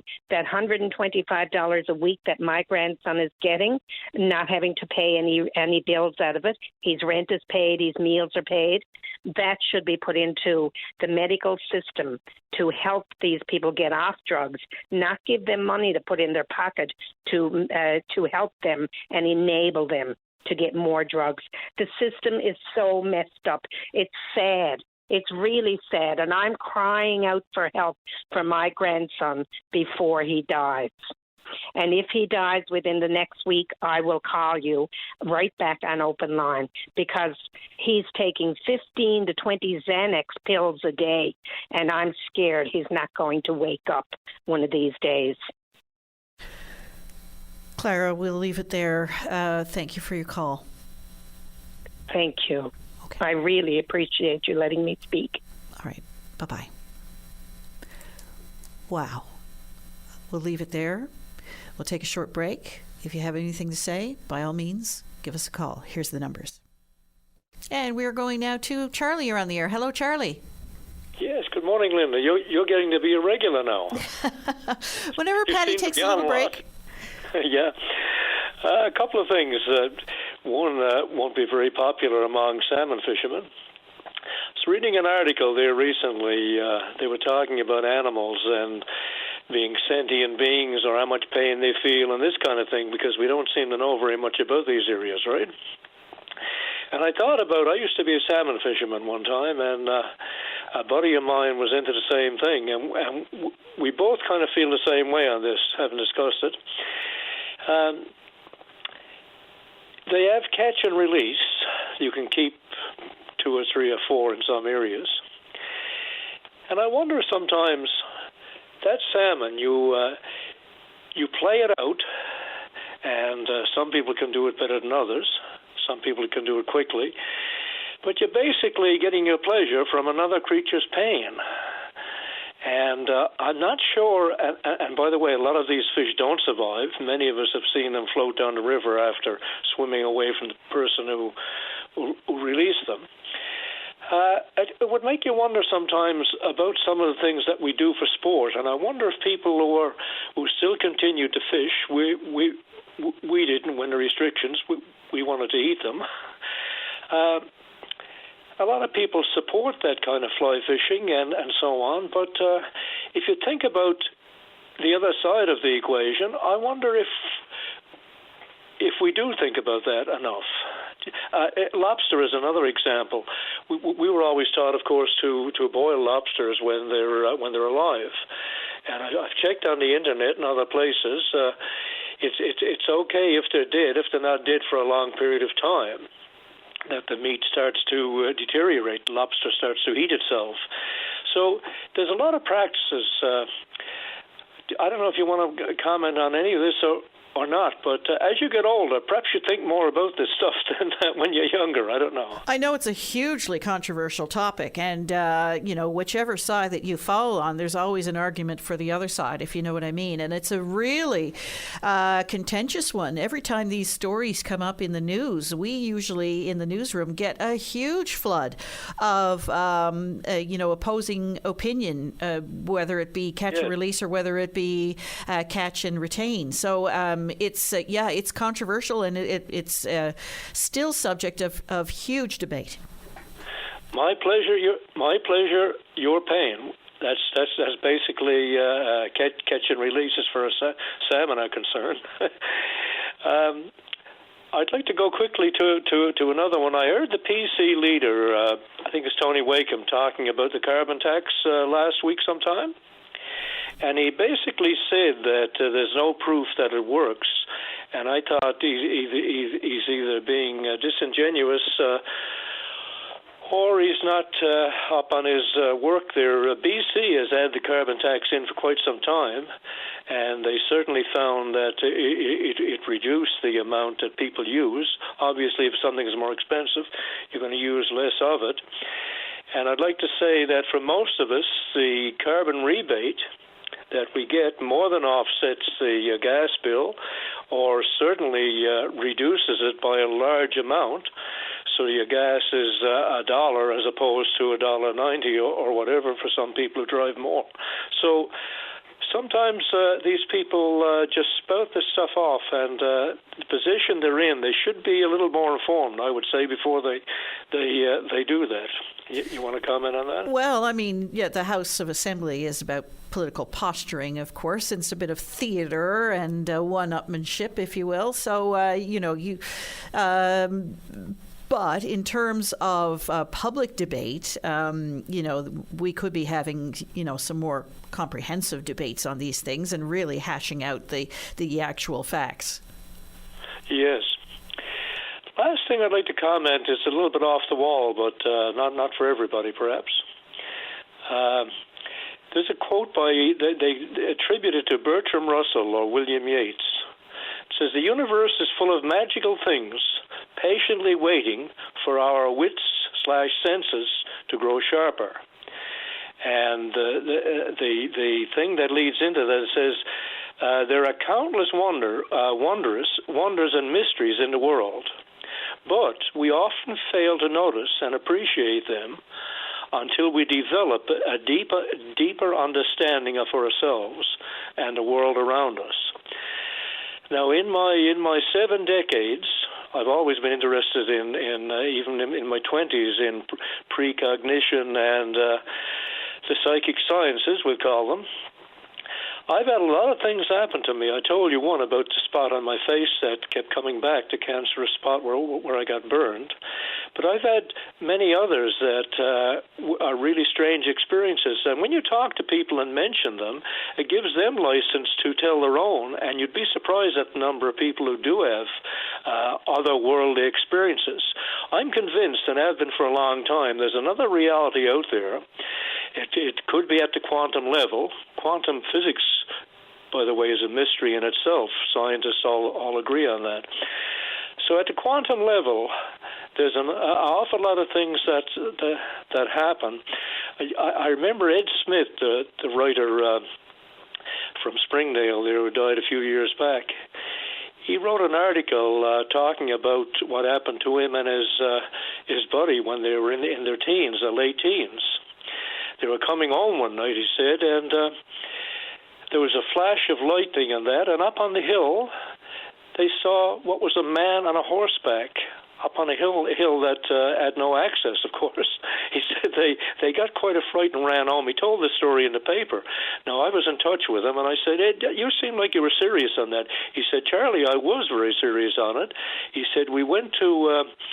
what do you call a come home, not a come home thing, the graduation thing years later. And he said, I went up to my friend and I said, do you remember our experience? He said, oh, yes, very well. I never forgot that. And I can go on and on with these things all day that are not hoaxes. They're actually that actually happen to people. The poltergeist, you name it. This has been scientifically proven. Objects move for no reason, and so on. So I'd like to say to people who find the world boring, there is another reality out there that is not acknowledged often by science. And if you keep open to it, perhaps you'll have similar experiences and you won't feel so bored about this world of ours. Well, Charlie, let's see if others have had unexplained experiences in their lives that have always stuck out in their minds. Let's see if we can't get a few stories told here today. Thanks so much for your time. And just 1 second, if you like, Google sometime disappearing objects.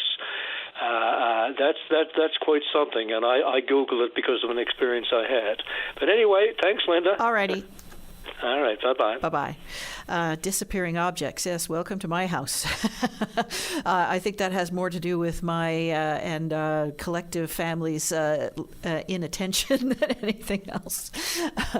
We're up to news time with Brian Medore. You're listening to VOCM Open Line. Now's your opportunity to get on the show in the last hour. You're listening to a rebroadcast of VOCM Open Line. Have your say by calling 709-273-5211 or 1-888-590-8626 and listen live weekday mornings at 9 a.m. And we're back into the final hour of the show. Sarah, you're on the air. Hello, Sarah. Hi. Hi. Hi. I was just listening to that lady that was on talking about her grandson on drugs, and she was trying to get help for him. Yeah. I just wanted to, let people know that I don't know if you can remember when they opened up the old Grace Hospital. That's right. Yeah. That was a condemned building at that time. And they opened it up for all these kids that came in from Labrador or Inuit country. I don't know if you can remember that. I do. The children from what was at the time Davis Inlet, yeah. Davis Inlet, yes, that's what it was, yeah. Because it was a long time ago. It's not quite clear in my mind. But I don't know why there can't be a building opened up here for to put the kids that are here in that need the help. And these kids were taken against their own will, so they a lot of them didn't want to come here. And like she was saying, like they don't have the right mind when they're on drugs, and you should be able to sign your child in somewhere if that's the way they are, if they're on to drugs and heavy drugs. And another thing too with the kids that are taking methadone and Suboxone. Like, they're given their medication at the drugstore, but then yet they're passed a bottle of opiates for something else that's wrong with them. So if they're addicted to opiates, why are they passed this other bottle of medication after they get their methadone or their Suboxone? Like, why is that passed into their hands? You sound like you know of a circumstance or situation. I know of a lot of it, yes. Mm-hmm. I got this, it's in my own family. And have you been able to raise those questions with that person's caregiver? Well, these kids are grown up now, but they're still into the drugs. Mm-hmm. And they've been on them, into the drugs now 15 years. And when I went to the Minister of Health to try and get my kids put in somewhere, I was told the same thing. They had to want to go. And I was also told I was the one that needed counselling because I'm looking for help for my kids. But I was also told I needed counselling to learn how to deal with my kids on drugs. I think that was a bad statement that was made to me at that time from the Minister of Health. I can't remember what his name was. Maybe I'm not supposed to give it out either. I don't know. But that was it. That was a nice few years ago. And my son is still dealing with drugs at this time. And he hasn't been able to avail of any programs or services that would help him? Well, he could probably avail to them, but is he going to keep up with it? That's the thing. He's not going to keep up with it because all he thinks on is this drug. So if there was a rehab center that any time that he would got in trouble, he would have been put in that rehab center, and be able to deal with it in there with professionals. Sarah, I appreciate your call this morning. You're raising an interesting point in that, yes, there was a group of children in Davis Inlet, which was Davis Inlet at the time. They've subsequently been moved into the community of Natwashish on the mainland. But it came from a video that Simeon Chakapesh had taken as a community leader in that place, showing children sniffing gas and screaming out that they wanted to die. And that got immediate attention and immediate action.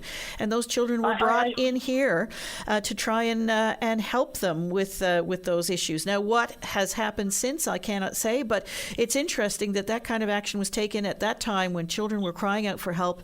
And we're hearing story after story after story today of children crying out out for help and, by all accounts, not getting the help that they need. Nothing getting done. Oh, I'm not saying they shouldn't help the kids from David's Inlet either. I mean, they all need help. But what I'm saying is, if they were taken against their will, so why can't the kids here be taken against their will if they're addicted to these drugs and put in somewhere to get professional help in a rehab center, because they're not getting it from being out living home or living in shelters or living in group homes, because they're just going right back to the same thing again. They're not learning how to stay off of the drug. They can't comprehend it in their brains because they're not thinking straight. Sarah, I appreciate your call this morning. Thank you very much. Okay. Bye-bye. We're up to a break. The numbers to call are right here. We're back. Linda Swain in for Patty Daly, who is off today. Pat, you're on the air. Hello, Pat. Hey, hello, Linda. Linda, you're in the newsroom and that too, so you might have some info on something. Anyway, what I was trying to is just because prior to the start of the crab season, there was all these big protests and everything else, and now we don't agree with this formula, and we want a bit better share of the price and everything. So, I remember the week prior to it opening, it was supposed to open on the 6th. The week prior, I remember Ryan Cleary coming on, and Ryan Cleary was saying the prices they were getting on the mainland of $4 plus. And, I actually am started a fishery with some people. We have 4 loads going to, I'm assuming they were going to bring it up by boat. But I have 4 people that are bringing loads up to New Brunswick or Nova Scotia right now. Anyway, if you could get back in touch with Ryan, I'd like to know or hear from Ryan. I've been waiting to hear back if he ever did that. And if so, what kind of price they managed to get in the maritime market. Because here in Newfoundland, we finally agreed on, or they finally agreed, rather the fishermen, on $3 minimum price. But what are fishermen supposed to be getting? Because I hear fishermen who've gotten $3.25, $3.40 a pound, and I hear from like Quinlan's, their own big boats that people lease and other big boat people that are perhaps preferred customers of Quinlan's, getting in excess of $4 a pound, $4.20, $4.25 a pound. So there's wide discrepancy right now in the market of what people are getting for crab. And I'd like to hear from, Ryan Cleary, well, did he go ahead with the mainland and what are the mainland prices? And also, if he has any comment on what, or FFAW, who is not refusing to answer on their website questions of people, what is the current price for crab? I'd like to get answers from either side of what they're getting on the mainland, and also what in Newfoundland should price be for crab right now for people. Well, if you recall, one of the big demands that fish harvesters had was for what they called a free market, and that was one where they could fetch higher prices regardless of what is negotiated as the minimum price. So they did negotiate a minimum price, and as from what I hear, and I don't know this to be fact, but from what I hear, harvesters are getting a variety of prices out there in the market. Then that's what I'm hearing, a variety of prices, from $3.25 up to, if you're a preferred customer of this particular place, in particular Quinlan's, people getting over $4 a pound. And I would imagine that's what the harvesters want, exactly what the harvesters want, and what they were asking for was this ability to compete a little bit and get higher prices when they were necessary, if you know what I mean, as opposed to one price, that's it, Bob's your uncle. Oh, exactly. I'm not disagreeing with it. I'd just like to hear from Ryan or from somewhat of, well, what did they get on the mainland? So how are we competing with what the mainland prices were currently? And because always the beginning of the season, the prices seem to be a little bit more higher the first couple of weeks of the season, especially in the Maritimes. So, you know, how is it competing? And also, well, what is, because there's no guideline out there now for fishermen, and I'm certain there are a lot of them are going in saying, oh, $3 minimum. I get $3.25, $3.50 offered at the wharf. Oh, yeah, done good. And then suddenly after the fact, you know, in a month or 2 months' time, when they look back or talking to their buddies, might realize you didn't do good. Geez, I got $4 a pound. So, you know, it'd be nice at least if the FFAW would come out each week and say, well, this is the average of what plants have been paying this week. If you understand what I'm saying, I hope you do. All right, we'll see what others have to say about that. You wanted to raise another issue? The other issue would be, did OPP search the truck for that missing guy in Ontario at all, or was it just deemed, where this guy is from Newfoundland, deemed, well, it's not really our issue, we're just going to release this vehicle, even though that's the primary place he was last seen, the primary, you know, thing to be searched, because that's where he was last seen, in the back of his truck, or getting into the back of the trailer. Did the Ontario police at all search that vehicle, or did they just deem it where he's from Newfoundland, this is an RCMP concern, and they released it, you know, to be searched by the RCMP once it got back to Newfoundland? It's hard to speculate. From what I understand, Exactly. surveillance... It's speculation, and that's not people's job to do that. Well, from what I understand, the surveillance video showed him going around the front of the truck and then being obscured by the truck itself from the angle the surveillance video was taken. So I don't know if he was ever actually seen going into the back of the truck. I'm not sure if that's the case or not.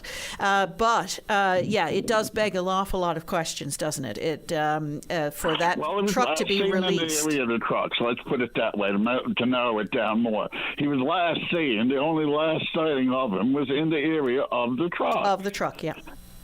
So why in the hell wouldn't you check the trailer of that truck? And just a second question to you, because I've been around in many of them in my time. I don't know how a furniture truck works. I believe they were strapped, so it's still the same thing. Once someone goes up to pick up that truck, you would think they would look and see, well, is the doors closed? Are they not closed? And if they're open, you know, if the doors are open, not latched, you would think that would be an indication, well, let's check inside. You know, why are the doors open on this vehicle? Well, not open, you know, maybe to the road, but they're not secured. They're not latched down. Yeah, interesting. It like you say now, it begs an awful lot of questions. Yeah. You cannot. I don't know about these type trucks, a furniture truck, but in others, because I've loaded some of them in my time, you know, as spare work besides my normal job, because I love the fishing industry and know many of fish captains. And you cannot lock yourself accidentally in these places. Even deliberately, you can't lock yourself in. Most of them have to be fully secured and latched from the outside. Pat, I appreciate... There's many questions there to be answered of what in the hell went on there, but the main one is, how did it leave Ontario, or was that deliberate? Why wasn't it searched in Ontario? Pat, I appreciate your call. Thank you. Thank you. Okay, bye-bye. We are going to go now to Carol Ann. You're on the air. Hi there, how are you? I'm good, Carol Ann. How are you? I'm good. This is also Carolina East, so we've had many a time where we've had a chat, and I just wanted to call in real quick. I've been listening to some of your callers talking about children and families dealing with addictions. my bass player, my very, very, very good friend Steve Randall, has actually written a book, and it's called My Child's an Addict. He has gone through this with his son, who is unfortunately has passed away, and he wanted to take the time and develop a book that would help families going through the exact same thing that he had gone through with his son over the years. The book is called My Child's an Addict.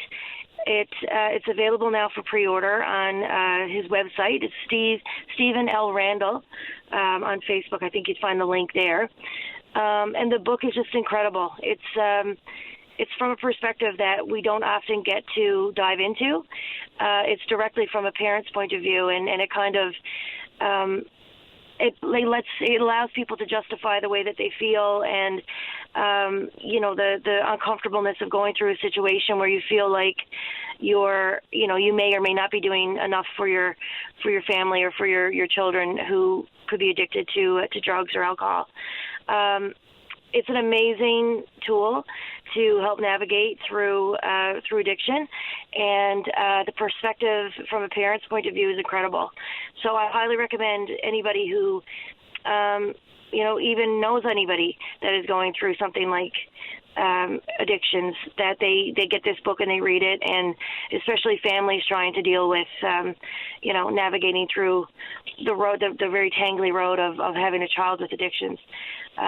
It's incredible. He did an incredible job writing that book. Carol Ann, did his experience, does it go back very far? Well, his son, I don't want to speak for him, and I'm afraid I'll misspeak on the time frame, but I know his son struggled with addictions for the whole duration of time that I've known Steve, and I've known him now, pushing 10 plus years. Unfortunately, he did, Zachary was a wonderful man, and he did pass away. I think it might be coming up on 2 years now. And I was able to see firsthand the struggles that Steve had to endure. And the fact that he's created this book to help other people navigate it a little bit easier is just a testament to the type of person that Steve is as well. I guess channeling his grief in positive ways, if you will. Yeah, I mean, it's incredibly, I don't even know the word to use to describe what Steve has done. I mean, this is one of the hardest things that any person would ever go through in their entire life, losing a child. And, there's a lot of guilt that goes along with that when there's addictions involved. And honest to God, I mean, this book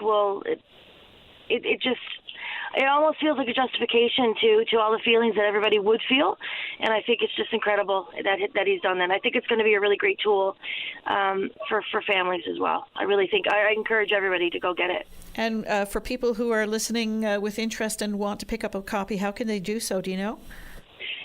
Yeah, right now it's just on pre-sale. I believe Steve is coming back to Newfoundland in June. He's in Calgary right now. And you can find the link to the website on his Facebook page, and it's Stephen L. Randall, Stephen L. Randall on Facebook, and then you'll find all the links there. But I really encourage families, both dealing with addictions and those that know of people dealing with addictions, to get this book and to read. You'll read it cover to cover, and then you'll have a better understanding of how it is to navigate through something like this. Carol Ann, I do appreciate your time. Thank you very much. I appreciate your time. Thank you. Okay. Bye-bye. Bye now. Carol Ann Fowler with her suggestions about a book written by a friend of hers who has gone through that whole process of addictions involving his son, Stephen L. Randall, on Facebook. And she says links to how you can get the book are available there.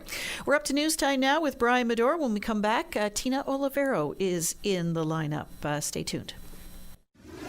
The Tim Powers Show. Join the conversation weekday afternoons at 4 p.m. on your VOCM. And just before we go to Tina Olivero, just received this email. You heard Charlie talk about strange things that have been seen by people over the years. Well, this gentleman sent us a message. He says, about 20 years ago, on a fine Sunday afternoon, my wife and I went for a drive after lunch. It was on an old road in between Colonet and Placentia. He says he pulled the car over to the wrong side of the road to look at an old rundown cabin, and he was watching for traffic back and forth because he happened to be on the wrong side of the road. So he was very vigilant about watching back and forth. He says, when I looked again, there was a man in black on a huge black horse slow trotting away from us. He said to his wife, why didn't I see that in the mirror behind? She said, see what? I don't see anyone. He pointed, and she again said the same thing. I don't see anything. He said, I asked if someone passed on her side of the car, and she said no. He was shocked. He can still remember the dust coming from the hooves of this horse rising into the air and following along behind the rider as he went through. And when he first saw it, it was about 10 or 15 feet in front of the car and moving away from him. It continued on and over a deep ditch and through the woods. So when the road, he says, there takes a sharp turn to the right, but the driver kept going straight. So when he drove up to where the rider and the horse that he saw had vanished, the ditch, he said, was really deep, and the woods was full of blowdowns and thick trees. So he asked the questions: why did I see this and not my wife? Why did I see it? And what did I see? Good question. Anyone have any stories in around Colonet and between Colonet and Placentia that might know a story in that area? Give us a call. We're going to go now to Tina Olivero. You're on the air. Hello, Tina. Hi, good morning. Thanks for having me. Yes.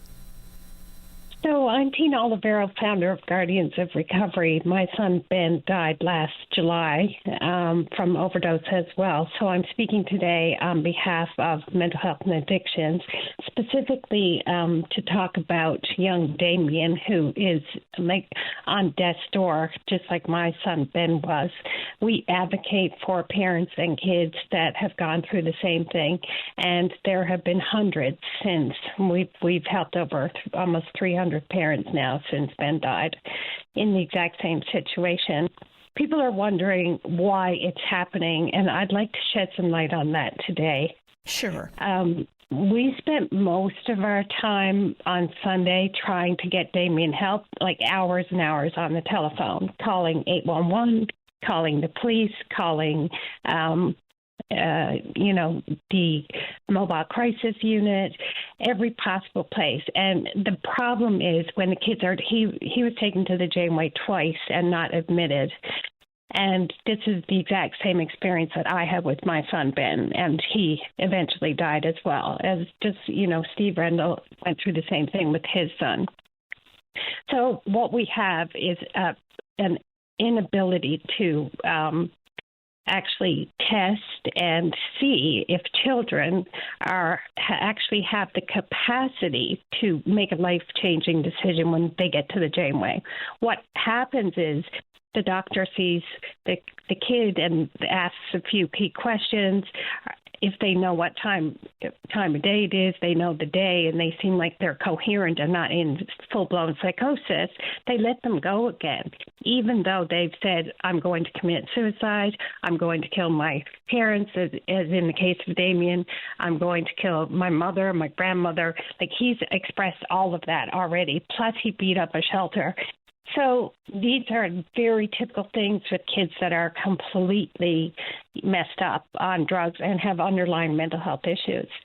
So here we have a system that is failing us at the Janeway, and the people at the Janeway are doing the best they can, but the doctors are responding to the privacy law that says that person can choose for themselves, and the privacy law is going to protect you. We're not going to tell your parents or anybody else what's going on with you. So, of course, someone who's sick and mentally unwell and doesn't have capacity and is threatening suicide, of course they're going to say, well, no, I don't want to go into hospital for the next 3 months. Like, that's typical of someone with a mental illness. And I know because I had a brother with bipolar and schizophrenia. I spent 40 years trying to get him in the hospital with him saying no. But he still needed to get in there. It's what saved him. His life was getting in there. So we have a failure in our system, and I addressed this yesterday with the ministers and the all-party committee. We have a failure at the point of entry in hospital, at the Waterford and also at the Janeway, where kids are not tested for capacity. Now, what does that mean? 40% of people with bipolar have anosognosia. What is anosognosia? The inability to have cause and effect, to even know that you're sick. So essentially we have kids with same sort of symptoms as dementia, essentially. They don't have the capacity to make a life-saving decision. It happens to 80% of people with schizophrenia. And anosognosia also occurs to people using drugs and alcohol. Their brain shuts down. They don't have capacity. What we're failing to do at the hospital is determine whether or not that child has capacity. And if we actually, and there's all kinds of tests for this, we should be doing brain scans, we should be doing psychological testing, and then determine whether or not that person should be let out. But instead, our doctors are asking 2 or 3 questions, and if that person doesn't want to go to hospital, they let them go to do more damage to themselves, more damage to society, more damage to their families. We've already had a grandparent who was killed.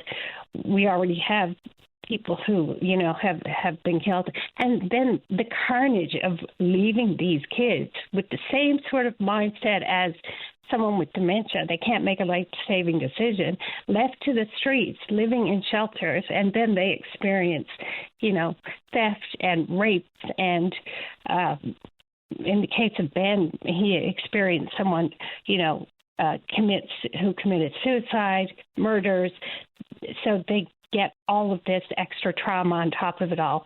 Families can't handle it because they're being threatened, as in the case of Damien, and there's a failure in the medical system to actually help these kids, and it's wrong. So you've been advocating very publicly since the passing of your son. Do you feel as though, some of the issues that you're raising are being heard?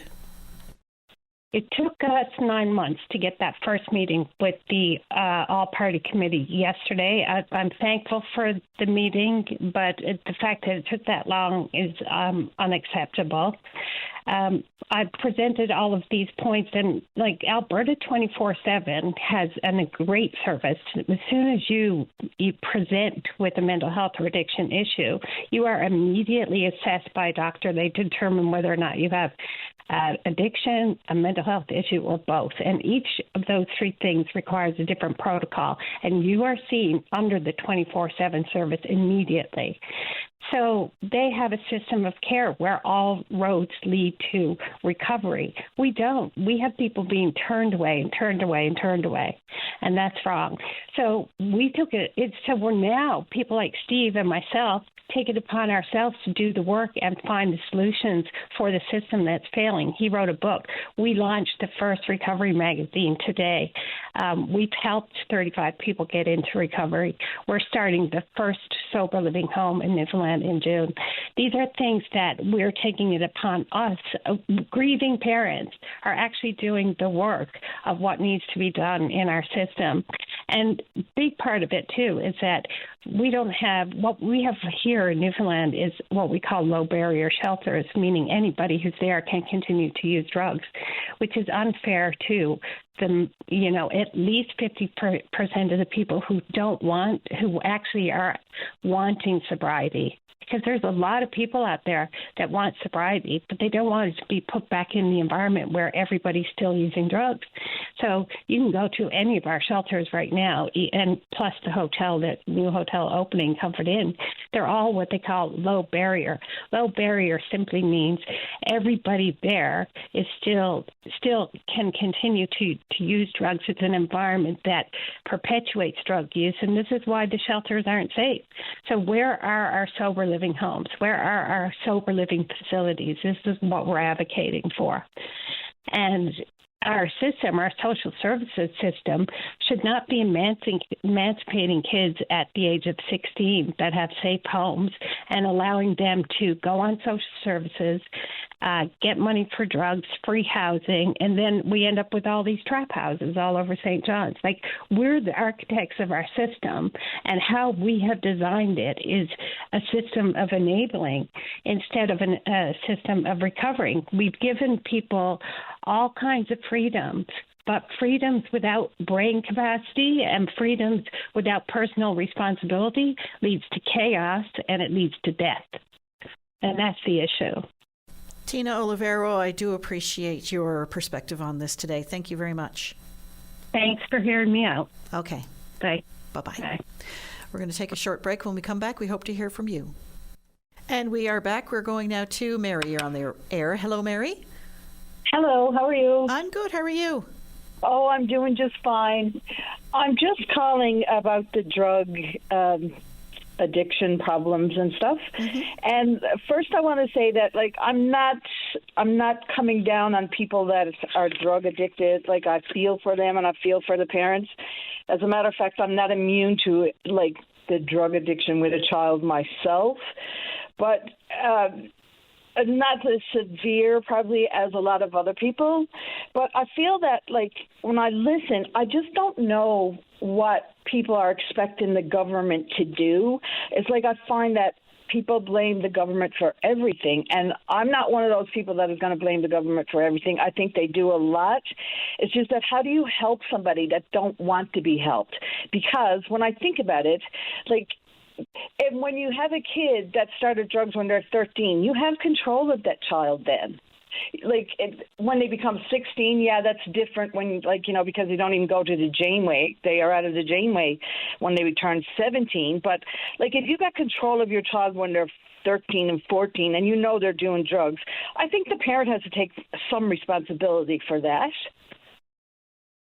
But if they can't get them into the programming that they need, or they're continually being assessed and released, and only to go back straight back to take the drugs again, you can certainly see the frustration there on behalf of family members. I do see the frustration, absolutely, but I also see another problem that, like, our children go to school in primary and elementary, and if they learn differently from the way that the smarter kid learns, or they have, like, okay, there's a learning disability, or they have ADHD. And so they're given drugs at that young age. I think it needs to stop there, because if you're an advocate for your child, which I know that I am, and I would not put my child on medication. Like, and he's 14 right now. Not even if it's helping him? Well, if he doesn't if a learning disability, it can't be fixed. You can help them learn better, but drugs is not going to fix a learning disability. It may help them with ADHD and stuff like that, but I think kids are given drugs way too early. Their brains are not even developed. So if they get a taste of drugs at that age, like, what would we expect them to do? I don't understand. They don't. I'm fairly certain they don't give children drugs for a learning disability, but they do offer drugs for children with ADHD. Well, then you're wrong there, because I know for a fact, because I was at the Janeway just recently last week, and I know that they do, like, they'll test you to see if this drug works or if this makes you better in your learning ability at school. So you become a guinea pig. So that's the part where it's wrong. And I fought with the school ever since my kid got out of elementary. He went to junior high and he excelled. So what is, like, let their brain develop before you start filling them up with medication. All right, Mary, we'll see what others have to say. Thank you very much. Okay, bye. Okay, bye-bye. We are going to go now to Sean. You're on the air. Hello, Sean. Oh, thank you very kindly. I just wanted to talk about mental health as well. I have a very intimate relationship in the family that's dealing with this issue. I'd like to start out by saying kudos to Tina Oliver for her perseverance through this whole thing. And unfortunately, obviously, her son Ben fell victim to this whole thing. What I find exceedingly disturbing is that a layperson like her has to get involved with lobbying the provincial government to put the correct procedures in place. The very initial one, as she described, is the assessment of somebody who has mental health issues and doesn't have the ability themselves to recognize or deal with that. She had a special word for it, and I did sit in on one of her sessions, but it's generally called delusional. And the person is not aware of their own shortcomings and doesn't have the ability to fix themselves. And I find I don't know what the word is. The situation, which I'll throw out as a hypothesis, is that the mental health crisis in this province is out of control, and what the provincial government is aware of, what they're doing, is nothing but a SHIT show. And I hate to say it, but that's my hypothesis, and it's not just from observation, it's from listening, being involved in it, trying to interact with it, and trying to solve problems. So why do you suppose that is? It's just gross incompetence, I think, of our provincial government, the same people that manage our hospitals, our roads, our infrastructure, even the likes of people like John Abbott who are trying to find how to get people out of Badminton Park. You know, somebody in charge of a complete department in Newfoundland can't figure out how to get people off the street. And it's just disgusting. And when I get involved in it and others get involved in it, they can fall back on, as somebody said earlier, is that they don't have to tell us anything because of the Privacy Act. And you know what? That's a great way to hide is incompetence and a system that is just broken beyond broken. And at some point in life, or the system, we have to just acknowledge the fact the system is broken. And if you can't get people in at an elemental first stage to find out what's wrong with them through proper testing. And I'll say I was in Montreal last week and spoke to a person in the medical system, and I explained some of the stuff, what's going on here, and they just couldn't believe it. They couldn't believe that they don't have a standard of testing to find out, is the individual that has a drug problem, is it a drug problem, or is it a mental health problem that led to a drug problem? Because pretty much any kind of addiction is a result, whether it's a result of an underlying problem. And it just doesn't seem like we have any awareness. And Tina Olivero is just trying to point this out to people. And she's having to lobby our government, who has a huge infrastructure, who should be the expert in mental health. And I'll give you another example. I'm dealing with an individual who's a close family member, and they had an opioid addiction. Now, they went to see a doctor, and they were put on Suboxone. The level of Suboxone medication levels has been all over the place. At one point, it's 14 milligrams. Then they're trying to taper off, and it's down to 4. Then they're back up to 8. It's all over the place. And I tried to answer one question. And sometimes when you're trying to see, is the system broke? Is it incompetent? Is it not aware of the reality of the problem? Ask a simple question and try to find the answer for this if you can. What is the standard of care for somebody with an opioid addiction? They try to say, oh, they're on Suboxone, and that's the treatment. It's not a treatment. It's basically you're switching from opioid off the streets, which could be laced with fentanyl, and now you're being given that by the government. There is no standard of care that says anywhere in your lifetime will you ever get off this. And it's shown that this doesn't happen. Why don't we have success indicators as well? Why? Because there are none. is buried. And we have a mental health system here with young people that for whatever reason, whether it was their own reason or whether they were part of the large majority of people who were given Percocet by their doctor and got on it, how they got on it is irrelevant. But in my opinion, the system here is just out of control. It's unaware of the real core problem. And to have somebody like Tina Oliveira having to lobby the people that we pay huge amounts of money to is disgusting. Sean, we have to leave it there, I'm afraid, but I do appreciate your call this morning. Thank you. I thank you for taking it. Okay, bye-bye. And we just have a moment or two. Pat, hello, Pat. How are you doing? How are you doing? Good. Can you hear me? Yes, I can. Go ahead.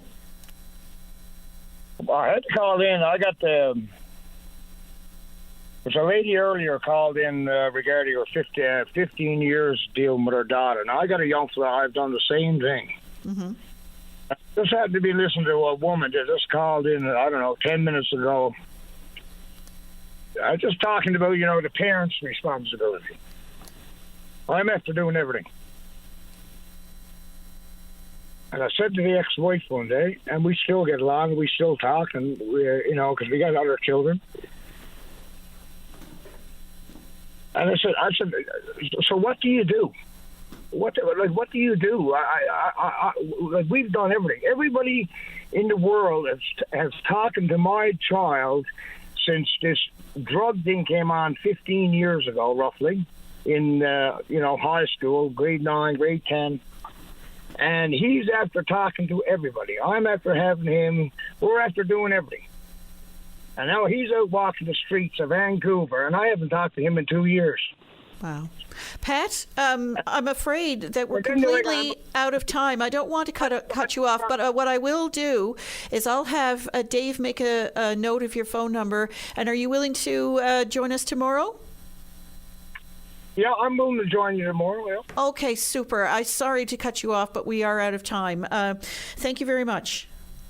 And I'll put you back on hold now. Just 1 second. There you go, Dave. We're out of time, but thanks everyone for sharing your stories with us this morning. We'll be back tomorrow. Patty Daly should be back tomorrow, and do join in them. Thanks for listening. Step into the world of power, loyalty, and luck. I'm going to make him an offer he can't refuse. With family, cannolis, and spins mean everything. Now, you want to get mixed up in the family business. Introducing The Godfather at ChumbaCasino.com. Test your luck in the shadowy world of The Godfather slot. Someday, I will call upon you to do a service for me. Play The Godfather now at ChumbaCasino.com. Welcome to the family.